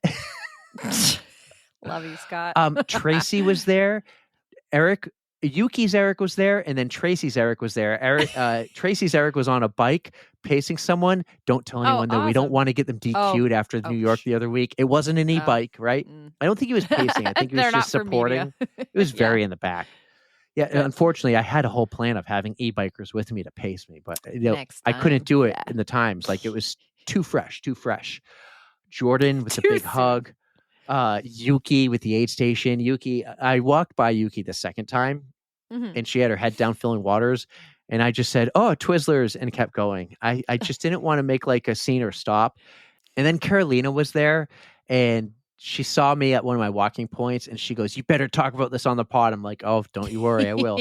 And she had Taylor Swift going in the headphones. Oh, awesome. She was, by the way, and I think she's proud of it. She was the DFL. She should be damn proud of it. She was out there working her ass off. So many people, Jay Duncan and Justine. Jonathan, Melissa. Todd, so many people. And it was so great to see Shauna and Danielle again. I haven't seen them in over a year, I feel like. So I enjoyed those parts. Those are the parts you have to think about. They're more important than the running itself. Because you may not have had the best day, but there are parts that outweigh that. Yeah, I wouldn't say it was humbling. I knew it was hard, but it was, I definitely I had no regrets making that left-hand turn to continue the marathon. Like at that point I was feeling good because I was in amazing, like 15-mile shape. I was in great shape to go that distance. Yeah. But it was like, once I crossed the bridge, once you cross the street there and the rail trail turns back to dirt, that's where I hit some pain cave. And I don't even know if it was a pain cave. My hips hurt a little bit, which is kind of natural when I run these long distances, like the outside of my hips. I think my heart rate was fine the whole time. It just eventually I was like, you know what? I'm done running. Run walks. So, and that is a very real problem that runners come across. Any race you're in, just the body's just like, nah, I don't want to. Yeah, but you know what? Natural. After a long day, I'm an ultra marathoner because my watch says I ran 27.1 miles. Own it. You can count that as an ultra. I'm telling you, any step over a marathon, you should count it. I think it would be on Strava. It's probably my longest recorded ever run. Oh, shit. Yeah, probably. But yeah, well, that was that. That was my day. Congratulations, man. I'm so proud of you. You got it done. You stuck it out, even though you didn't want to. Your body was rebelling against it. But yeah, of all the marathons I've run, including the Ironman, this was the hardest. And it wasn't the course. It was just I didn't have the training. So that's on me. That's on me. But so if you were to do it again, is that one of the things you would change? Or is there anything else you would change? Just train better? I could probably go for All right, so that's A like a two-part. destination marathon, perhaps. There's a lot of things I would change. I Yeah. thought I was making the right move having this one be down the street from my house. Too chaotic in the morning. I mean, I'm just in dad Yeah. mode the whole time. You rolled in 20 minutes before the start. I still can't believe Yeah. that. Which is fine. That's fine. Mhm. But I think if like say this was the Disney marathon or say this was Mhm. the New York City marathon, Mhm. you'd be there a day or two early. You'd be Oh, in yeah. race mode the whole day. You'd be at the expo. You'd be like taking care of yourself, stretching, preparing. I didn't do any of that. I didn't even think what I was going to eat the night before. It was spaghetti, but I didn't stretch before. I didn't like if we're at the New York City Marathon the day before, I would have been like foam rolling everywhere, getting prepared. So I didn't get to do any of that. And I don't think that's why I had a bad race. Just I think I wasn't in the race Just mindset. different. Right. Yeah. And then fueling, I could totally go for like a fueling coach or something Mm. because Yeah. like to really like work on plans or work on following the plan and like having something trigger in you to say, okay, now you got to take it. Whether it's like every Mm. third mile, like I think Garmin Nicole will said, do that. I don't know right. if Suntu does that, but you can set fueling reminders for every X amount of I'm time, sure I X could. amount of miles. Might Right. be worth looking into. Yeah. So I need to do better with that because Mhm. she's like fuel every 40 minutes. But when I would fuel, I wasn't looking at the time and then runner's math. I couldn't do it. The worst. Right. Yep. And then, yeah, I don't know. What was the other part of your question? I'm not good No, at I just this. wanted to know what you would do differently if you were to do another one. So, I mean, you're pretty much I would train covering it better. with I would, training. and I would strength train better. So maybe we do a lot Oh. of strength because I feel like the areas that We hurt got on to my get the wolf legs. pack back. We've been slacking. I think Chad's the only one who's really been doing stuff. Well, maybe Jay Chad is and too. Jay It's because I just am us. not. I'm not yet. We are not I'm good working at that on it. stuff. December. That's when my coach kicks in. I don't know if we announced that yet, but my coach is gonna make me accountable for doing strength training, and hopefully I'll have some good news to post to the wolf pack. Yeah, We'll see. you will.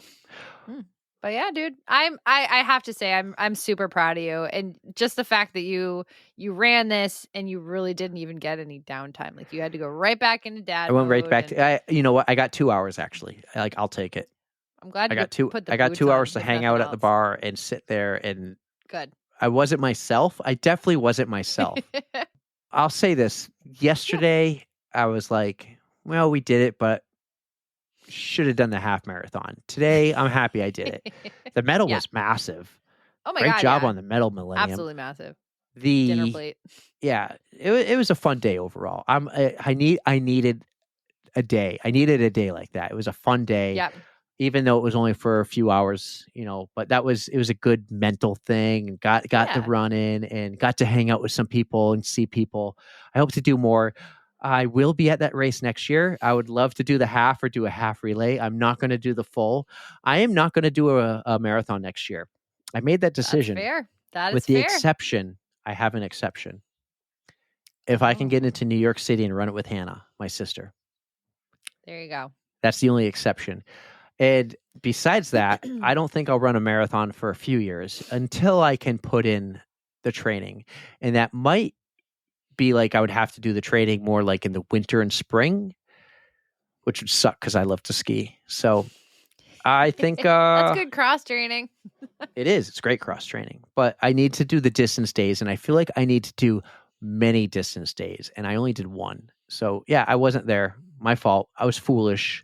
Don't be Still foolish, got it guys. done. But got it done. done. My favorite part was seeing people and having people cheer. Like that was so cool. People Well, I know yelling you my don't name. have your thing available, but I'm going to give you the blah, blah, blah, blah, because you deserve some fanfare for this endeavor. I'm not used to pumping my own tires, I'll be honest. But you know what I do want to pump? Monday Night Media, baby, because what just dropped. Oh my God. I already listened to it. If you guys haven't checked this out yet, go find the Ali G Show wherever you get your podcasts. And there's an awesome New York City Marathon recap / teaser for her awesome podcast. Ali G, you did amazing. And I think we're going to have a little bit of teaser at the end of this. Yeah. Am I right? Right now. Let's do it right now. Right now. Let's go into it and we'll talk about it after. But guys, Yeah, Allie girl. G dropped her first teaser episode. It's a quick one. Her and her sister. Enjoy the first little teaser of the Allie G show.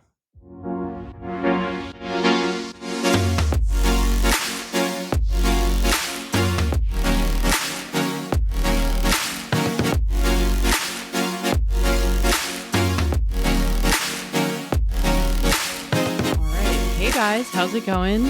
Welcome to the Allie G Show. I'm here to give you a little bit of a teaser / intro / update on the pod.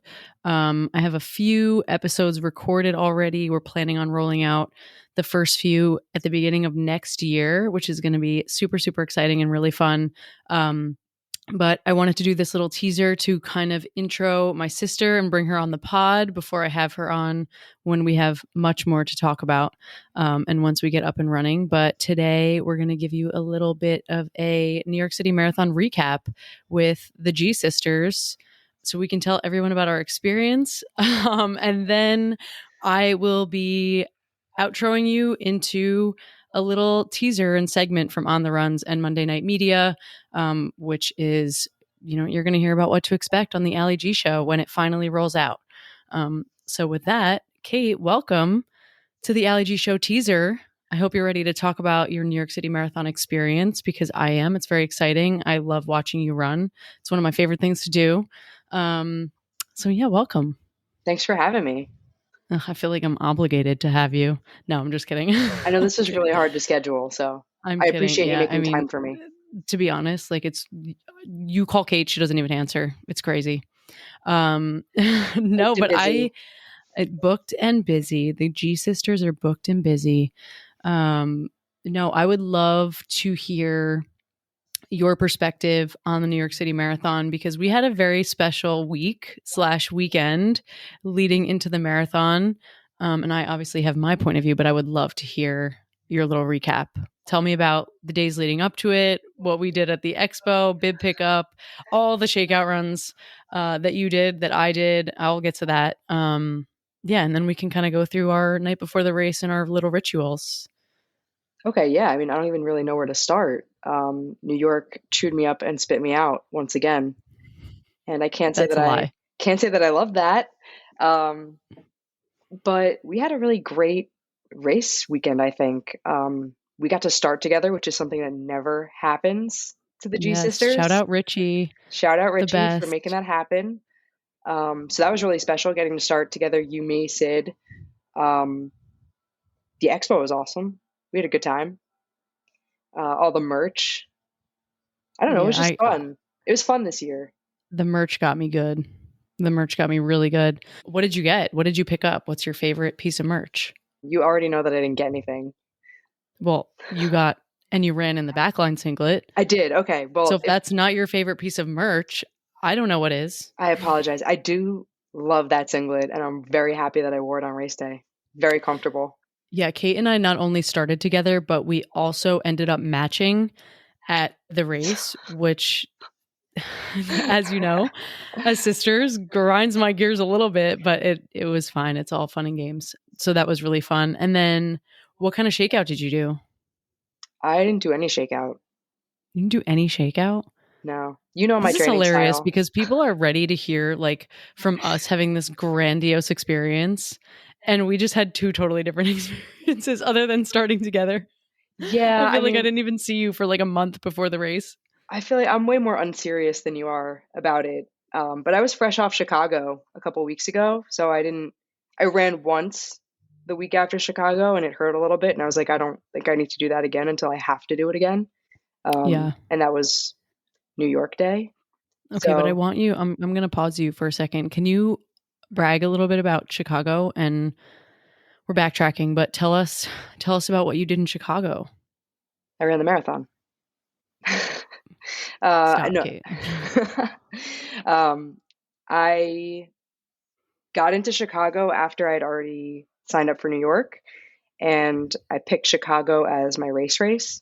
And I wanted to PR, and I wanted to do a sub 5, which, coming off of a couple hip and knee injuries, seemed like a pretty attainable goal. So I let Chicago be my full send. So I feel like that took a lot out of me. Yeah, and you PR'd by like 30 minutes. I love that you're leaving that out. Oh yeah, well it wasn't quite. Humble It brag. was like 26 and some seconds, but yeah. That's like almost a half-hour PR. That's amazing. It was crazy watching you and waiting all day in the freezing cold and experiencing the anxiety that you experience when you're watching me run and watching me race. It was totally flipped onto me, and I was like, Kate, we can never not run together because I could not handle it. And we had like, Kate got me like this special access to a tent, and I got to go to the finish line, like right where she finished. And I was just full tears pretty much the entire day, especially at the finish line. But anyway, fast forwarding back to New York, I did about 17 shakeouts per the usual. I did a shakeout with Peloton. I did a shakeout with Team Whoopers, which is my favorite shakeout of the year. It's always such a blast. I just meet the best people ever. And then I did, actually, I think I only did 2 shakeouts, which feels like a lot, but 2 shakeouts. And then we kind of just hung out. We went to the expo, like Kate said, went to the Peloton booth, which was awesome. I bought some new joggers that I didn't need. I bought a lot of merch that I also didn't need. And yeah, and then I think we all promised each other that we weren't going to walk around New York City all day the day before, but we ended up doing exactly that. Yep. And then we had a really good pizza for lunch, and we came home, and the Granada fam cooked risotto, and it was amazing and it was delicious, and we just carb loaded, and I basically force fed everyone. But we all did great. So I guess it worked out. Yeah, it definitely worked out. Who did you see? Let's go through the course. Like, who did you see on the course?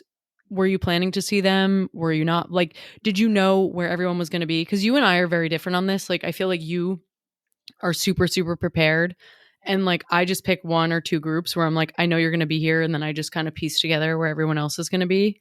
So did you know where everyone was going to be? And did you see them? I knew where most people were going to be.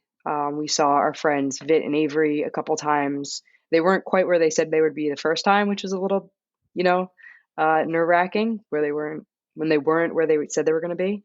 But we ended up running into them a couple times. I did not know that our other friends, Molly and Meredith, were going to be where they were, so that was a really fun surprise. But everybody else, I kind of knew where they were, and I used it as little milestones kind of to help keep me on track. I knew Steph was going to be, mile 19. I knew Marta was going to be mile 22. I knew you guys were going to be there. I knew, Jake and Dylan and Chris and Allison were going to be at mile 18. So like, it gave me stuff to look forward to along the way, which was really helpful, especially, when you're running and all you're thinking about is, how am I ever going to finish it? How am I ever going to finish this? Yeah, no, for sure. It was really helpful. I didn't see Vit and Avery, and I didn't see Molly and Meredith. I was running too fast. To be fair, I was running the tangent, so I was kind of in the middle of the course for a lot of the way, and then I actually met up by chance, fully by chance. Had seen my friend Celine on the course. I gave her one of those little claps, and I was like, "Let's go!" And then, because I was struggling, like I wasn't super miserable yet. But that last stretch in Brooklyn is always hard for me because I know what's to come in Queens. Obviously, everybody knows what's to come. But Celine and I ran like step by step together from mile 10 to mile 14, which really, really saved me. So thank you, Celine, for that. It's something I will literally never forget. That has never happened to me before. We've seen each other in little races, but and we have similar pace, and we pretty much are in each other's marathon photos every single race, but we never ever run together. So that was a really fun experience. And then I knew that Marisol was going to be there at mile 17.25 with the Mexican Coca-Cola. She saved my life, literally saved my life, because I was getting so sick of the gels, but I knew to hit my goal, I needed to stay on top of like the every 3 miles for the gels. So she saved my life. And then I knew Team Whoopers and a bunch of other friends were going to be between like 18 and 25, 26. So That was really helpful for me, but you will forever be more prepared than me with that. But but yeah, tell me, I guess, a little bit about what went good and what went bad for you. What went good? Again, just like the vibes were really good. I thought out there on course, there were so many people out cheering. So many more than I remember from last year when we did it the first time. Um, Seeing everybody on course was great. The weather was awesome, which was nice. What went wrong?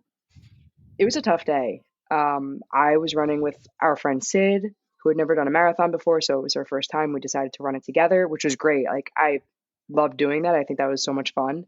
But Sid had a little bit of pain, kind of on the back end, so morale was a little bit low for like the last 9 miles. So I wish that was a little bit Yeah. different for both of us. I felt really bad that that was her first New York City marathon experience. So yeah, I wish that that didn't happen. But overall, just like a tough day. I don't remember that many hills last year. I don't know if it was just like Yeah. delusion, your first marathon delusion last year, where I was just like going on vibes. But this year I was cursing every single hill, even the flats are hills. I So know, that's it's frustrating. crazy. You don't realize how hard it is until I feel like I had a similar experience last year. Like it wasn't my first marathon. Obviously, it was yours, which is amazing. And I think that anybody that does New York as their first marathon, it's obviously any marathon is an accomplishment, but New York is so difficult and so much more difficult than everybody thinks. Like it is a party and it's really, really fun, but it's a really hard course. So I think that's like a huge undertaking for your first one. But I think last year I was kind of on your wave this year. Like I was riding on a high from Chicago. I was super excited, did really well in Chicago, and I was just using New York as my fun run. So it was different this year for me to go into it with like the racing mindset, kind of like how I started Chicago last year. Like, it's totally different mindset when you're like, oh, this is going to be a fun run, or like, oh, I'll maintain whatever pace. But I kind of went into it with like those 3 goals that I talked to you about. And one of them was just like having fun. The second one was hitting a time between a range that I gave myself. And it ended up being a really good day. Yeah, But I get that. watching you and Sid do that was honestly amazing. Like I told you, I was I was in tears. I couldn't. It's just so beautiful to watch a friendship like that, and like just the 3 of us doing this together and being able to start together was something that will probably never happen again. But just something that like I will truly, truly never forget. Yeah. It was crazy. It was really, really crazy, and it was so special because we never get to do that. It's either me running and then going back to find you and like watch you and watch Sid or whoever else is running with us, or it's like we just completely miss each other. Yeah, no, So it was really special. it was amazing to start all together, and it was amazing to run the whole thing with Sid. I am so proud of her. That Me is a too. tough one to make your first It's one. crazy. Um, Not me forcing her into it and then and then her being like, Big Al, what's wrong with you? no, but I Yeah. think like running Sid did so together, well. yeah, she did amazing. You guys both did amazing. But I just think it was a great day just for that alone. The fact that we got to do it together Yeah. was something again that'll never happen again. Yeah. I'll never be as fast as you, and you'll never be as slow as me. So Stop. That's not what it's about. no, You but did it. just You finished logistically, it. it'll never happen again. I know. It's true. That was a tough one, but we made it. And you guys crossed the finish line together, right? Like how was your finish line experience? It was awesome. I think this is my first time ever crossing the finish line with somebody. You know, you see like people running it together and like doing Yeah. whatever they're doing, but to cross the finish line, and I just immediately turned and gave Sid the biggest hug ever because we just spent a really long time running together, hyping each other up, and with the understanding like it doesn't matter how ugly it gets out there, we're gonna cross that finish line together. And Yeah. to do it was amazing. You know, we had to shift some strategy around the last 9 miles, but we got to the 600-meter mark, and Sid just took off, and I was like, okay, we're doing it.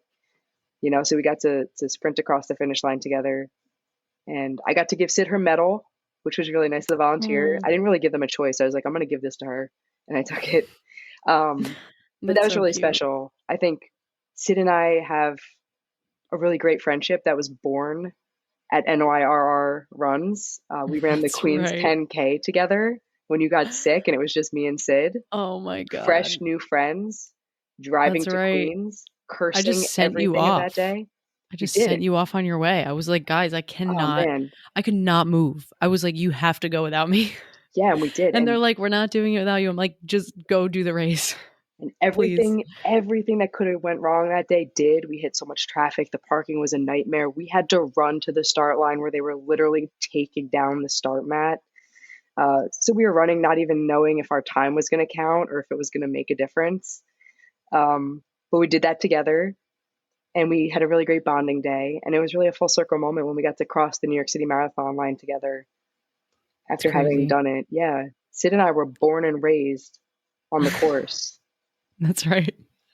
No, I love it. And I think your point about like shifting the mentality and shifting the strategy is so important, especially in New York, because that happens, right? It happened to me in Boston, and you guys thought I was going to be super, super upset. But I was like, you know what? If I don't shift the mindset now, it's going to be miserable, and I'm going to make it miserable for myself. But I love that you guys chose to kind of just make it what it was and shift the mentality and perspective. And it was awesome watching your little dots, your little Sims go on the course and finish together. And then we got to group hug it out when you guys came off the walk off, which was super, super nice. And yeah, I guess lastly, like, why don't you tell everyone what we did after? Immediately after, we went to Backline, obviously for portraits. Well, yeah, of course. And then we all came back here and had a big party. Yeah, we did. We partied. Yeah, we did. Partied hard. Homemade pizza. More carbs, even though everybody was sick of eating carbs. More carbs.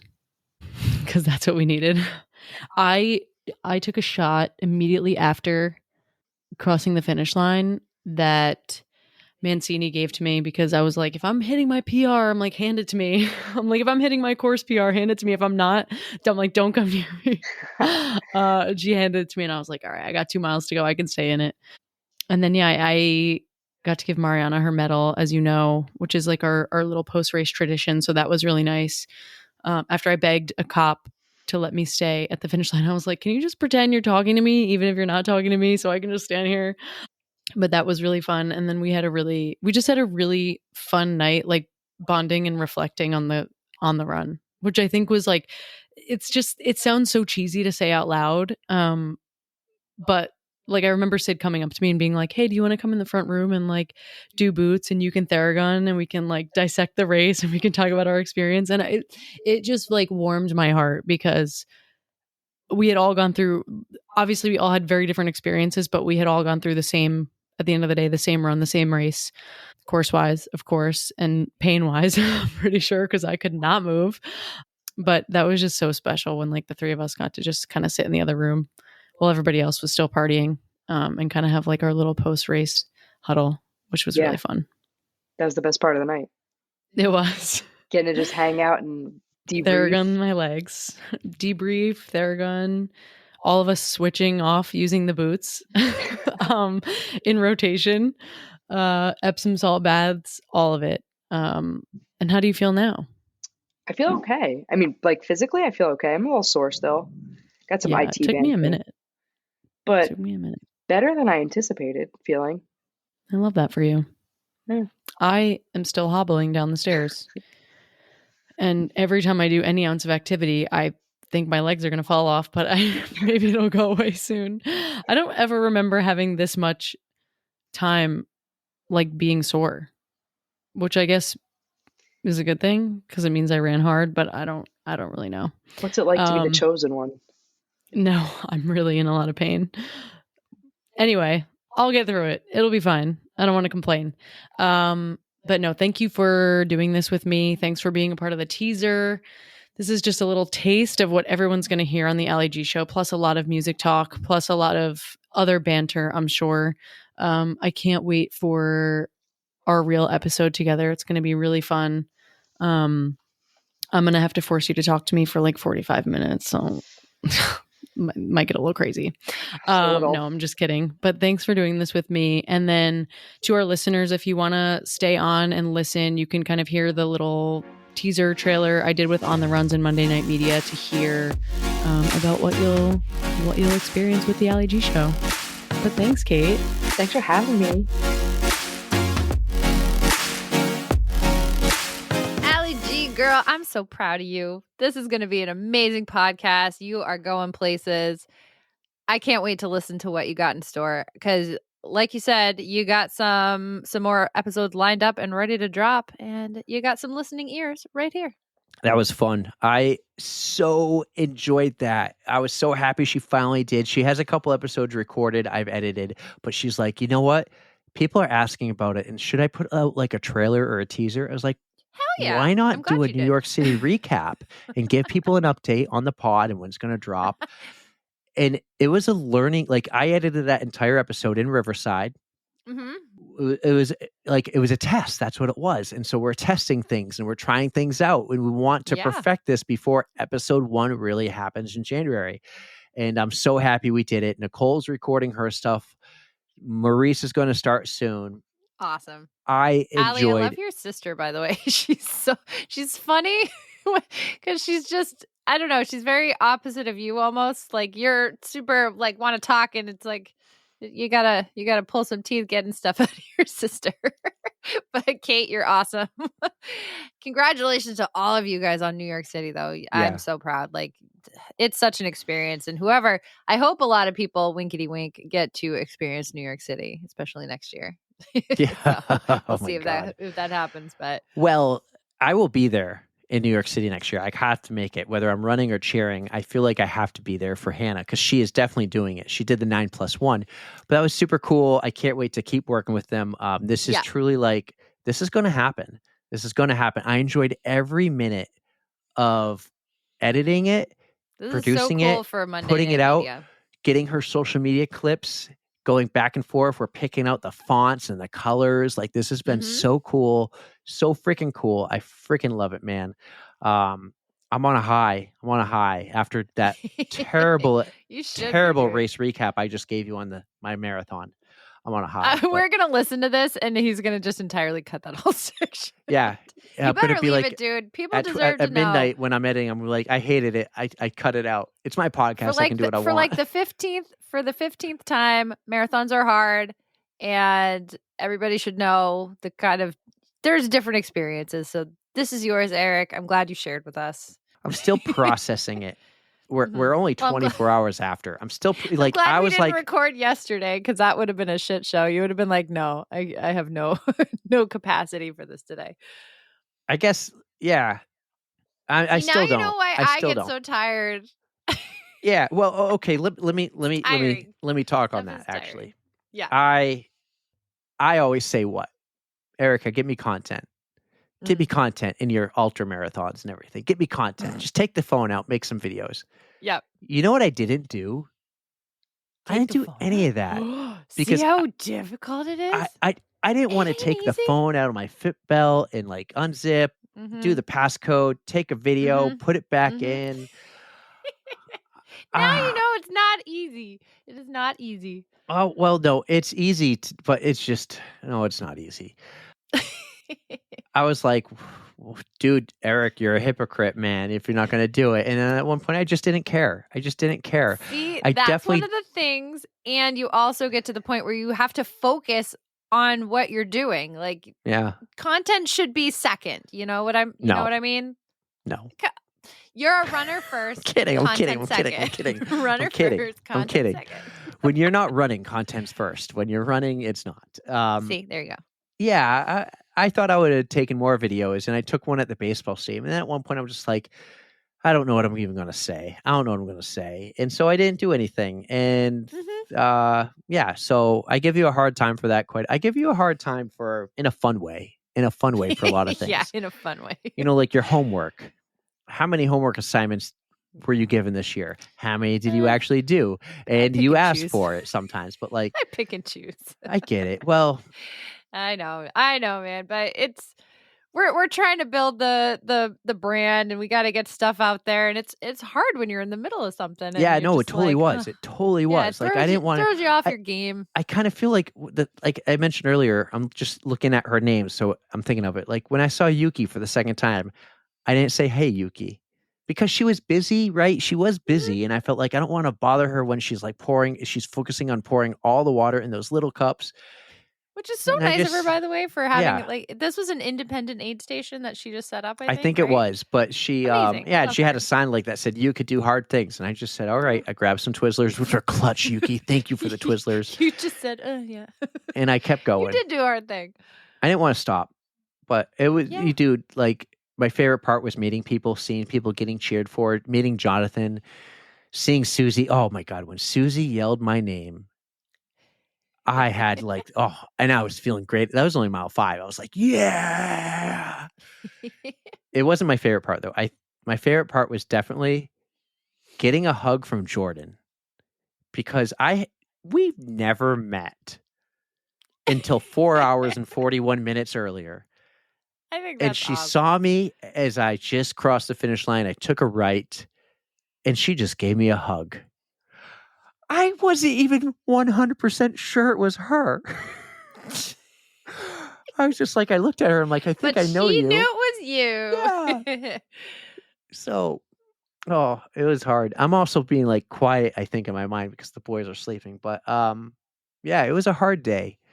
And I wrote on You're Threads. still tired. You're recovering. Yeah. And I wrote on Threads, this isn't news to anyone, but marathons are hard. And it was kind of a cool, like for some random people who jumped in and they're like, but the journey, man, or the training, or it's been fun. So Everything's Patrick hard. jumped The in there too. journey's hard. Like marathons are no joke. That's Yeah. my takeaway. Yeah. They are hard, yes. And I don't know, like our guest that we just spoke to today, which we were really excited about. They say you have to respect the distance because it can chew you up and spit you out. So respect the distance. Like you said, don't be foolish. Just try your best and train. Not don't be foolish. I just felt like I was being foolish because I knew like in my mind I had the distance, but Yeah. I think I just would have been happier doing the half because I would have crushed it and I would have just been like, yesterday I was discouraged at different points. Yep, totally. I'm not understandable. discouraged today. So I'm over that. But I think if I did the half and just crushed it, I would have been like just on a high right now, talking way too loud and having fun. What are the odds you can sign up for the Jingle Bell Half on December 8th? Gotta ask the parents to babysit. You should do it. I'm already signed up. Rachel's running it. If you want to do a fast one, Rachel's way faster than me, so you could probably hang with her, and then I'll bring up the rear. I'll have to figure it out. Ashley and That Adeline one's will be in Florida that day for cheerleading nationals. yeah, So okay. I got the boys the entire week. Jingle Bell Half. I'll tell you what. It's in Haverhill. I'll do it if you pay It's for hilly. it. Oh, it's in Haverhill? That works out. Yeah. It's at the little college. I don't know if I want to pay for it. I got it on discount, and that's the only reason I wanted to do it. But we'll see. We'll talk. All right. I would love to see you there because I think you still have the base and you can still crush a half. Let me think about it. Yeah, Maybe I have another race this year. Or maybe I'll be skiing. I don't know. Oh, it is in December. I'm really looking forward to skiing. And I'll tell you one more thing before we go. Yeah. Nicole asked me to fill out this questionnaire a couple days before the race. And I filled it out and I wrote a lot of things. As she said before, like I give details. You know what sucked about this was training for a race like this can get lonely at times. Definitely in Ironman training. The favorite part about Ironman training was I always trained with Scott. Oh, yeah. And I went on long rides with people. And that was the best part.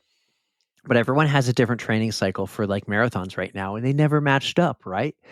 Mhm. And I made a comment in there. I said, one of the reasons I kept running up McIntyre was I enjoyed the view and took a moment for myself at the top because it's quiet at the top Nice. of a hill. That's what I love about skiing so much, especially because I go maybe once every other week by myself. It's just like that. It's a mental thing. It's a mental reset. Fresh air, mountaintop. I don't mind that it's cold. And running has a mental release in a way too. But that's why I kept running up that mountain because it's like you run hard up this hill.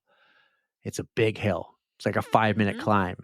And the reward at the end was that mental break, that mental release, the view, and like that moment of just quietness. And Yeah. and I bet you Nicole will talk a lot about that on her podcast soon. But I wrote that. I was like, that's why I do it. And that's why I love skiing so much. Because I just like being on top mountains sometimes, I guess. So by yourself, a moment. That's what it is. So this was hard, but thank you everyone who came out. Thank you so much. The cheering was amazing. I had a blast, and I'll be there next year. But I'm not doing the full. So that's that. I won't be pressuring you into it. No worries. So, well, Still this was super fun. proud We of you, had man. Justin Spencer, Justin, Bex, Ashley, and everyone else doing that great America race or that great world luck. race. Have fun. Yeah, good luck. Have a blast. And that was fun. What a day. I'm tired. Go take a nap. Go to bed. Actually, yeah, it's late. You No, I gotta edit. you gotta edit this. I gotta edit. Eventually, go to bed. And it's still. I'm so proud of you, man. You should be proud of yourself. Congratulations, you did it. But anyways, we need to end this because I am Mhm. tired and I need to edit. So Yeah. first off, guys, I appreciate it if you give us a follow on all the platforms we're on. If you love us and want to support us, you can jump on Patreon. Subscribe to that YouTube channel because I just dropped 9 videos, 9 episodes, including some classics with Aaron Azar, Bex Gentry, Ryan Van Duzer. The entire month of October Donnie is up. Hamill So loved it. yeah, thank you, Donnie Hamill. Thank you for the listen or the watch or the view. Thanks for supporting, guys. Give us the ratings, give us the reviews. If you love us, please, we appreciate it. This is going to happen for a long time. On the Runs, Monday Night Media, the LG Show, More with Mo, and Run Your Mind. This shit's happening. This shit is happening. And I am putting that effort and that preparation into it, unlike I did the marathon. But Erika, take us home. Thank you guys so much for listening. You know we love you. Don't fear the code brown. Don't forget to stretch. 3, 2, 1.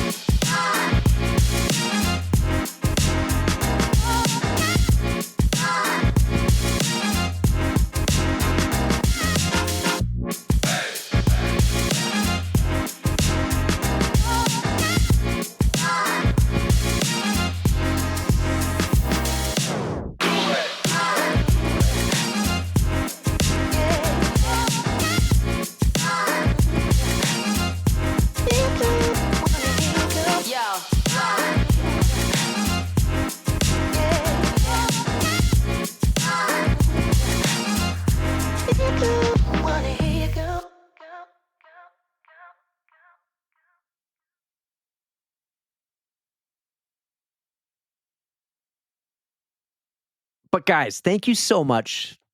See, we've said thank you 50 fucking times.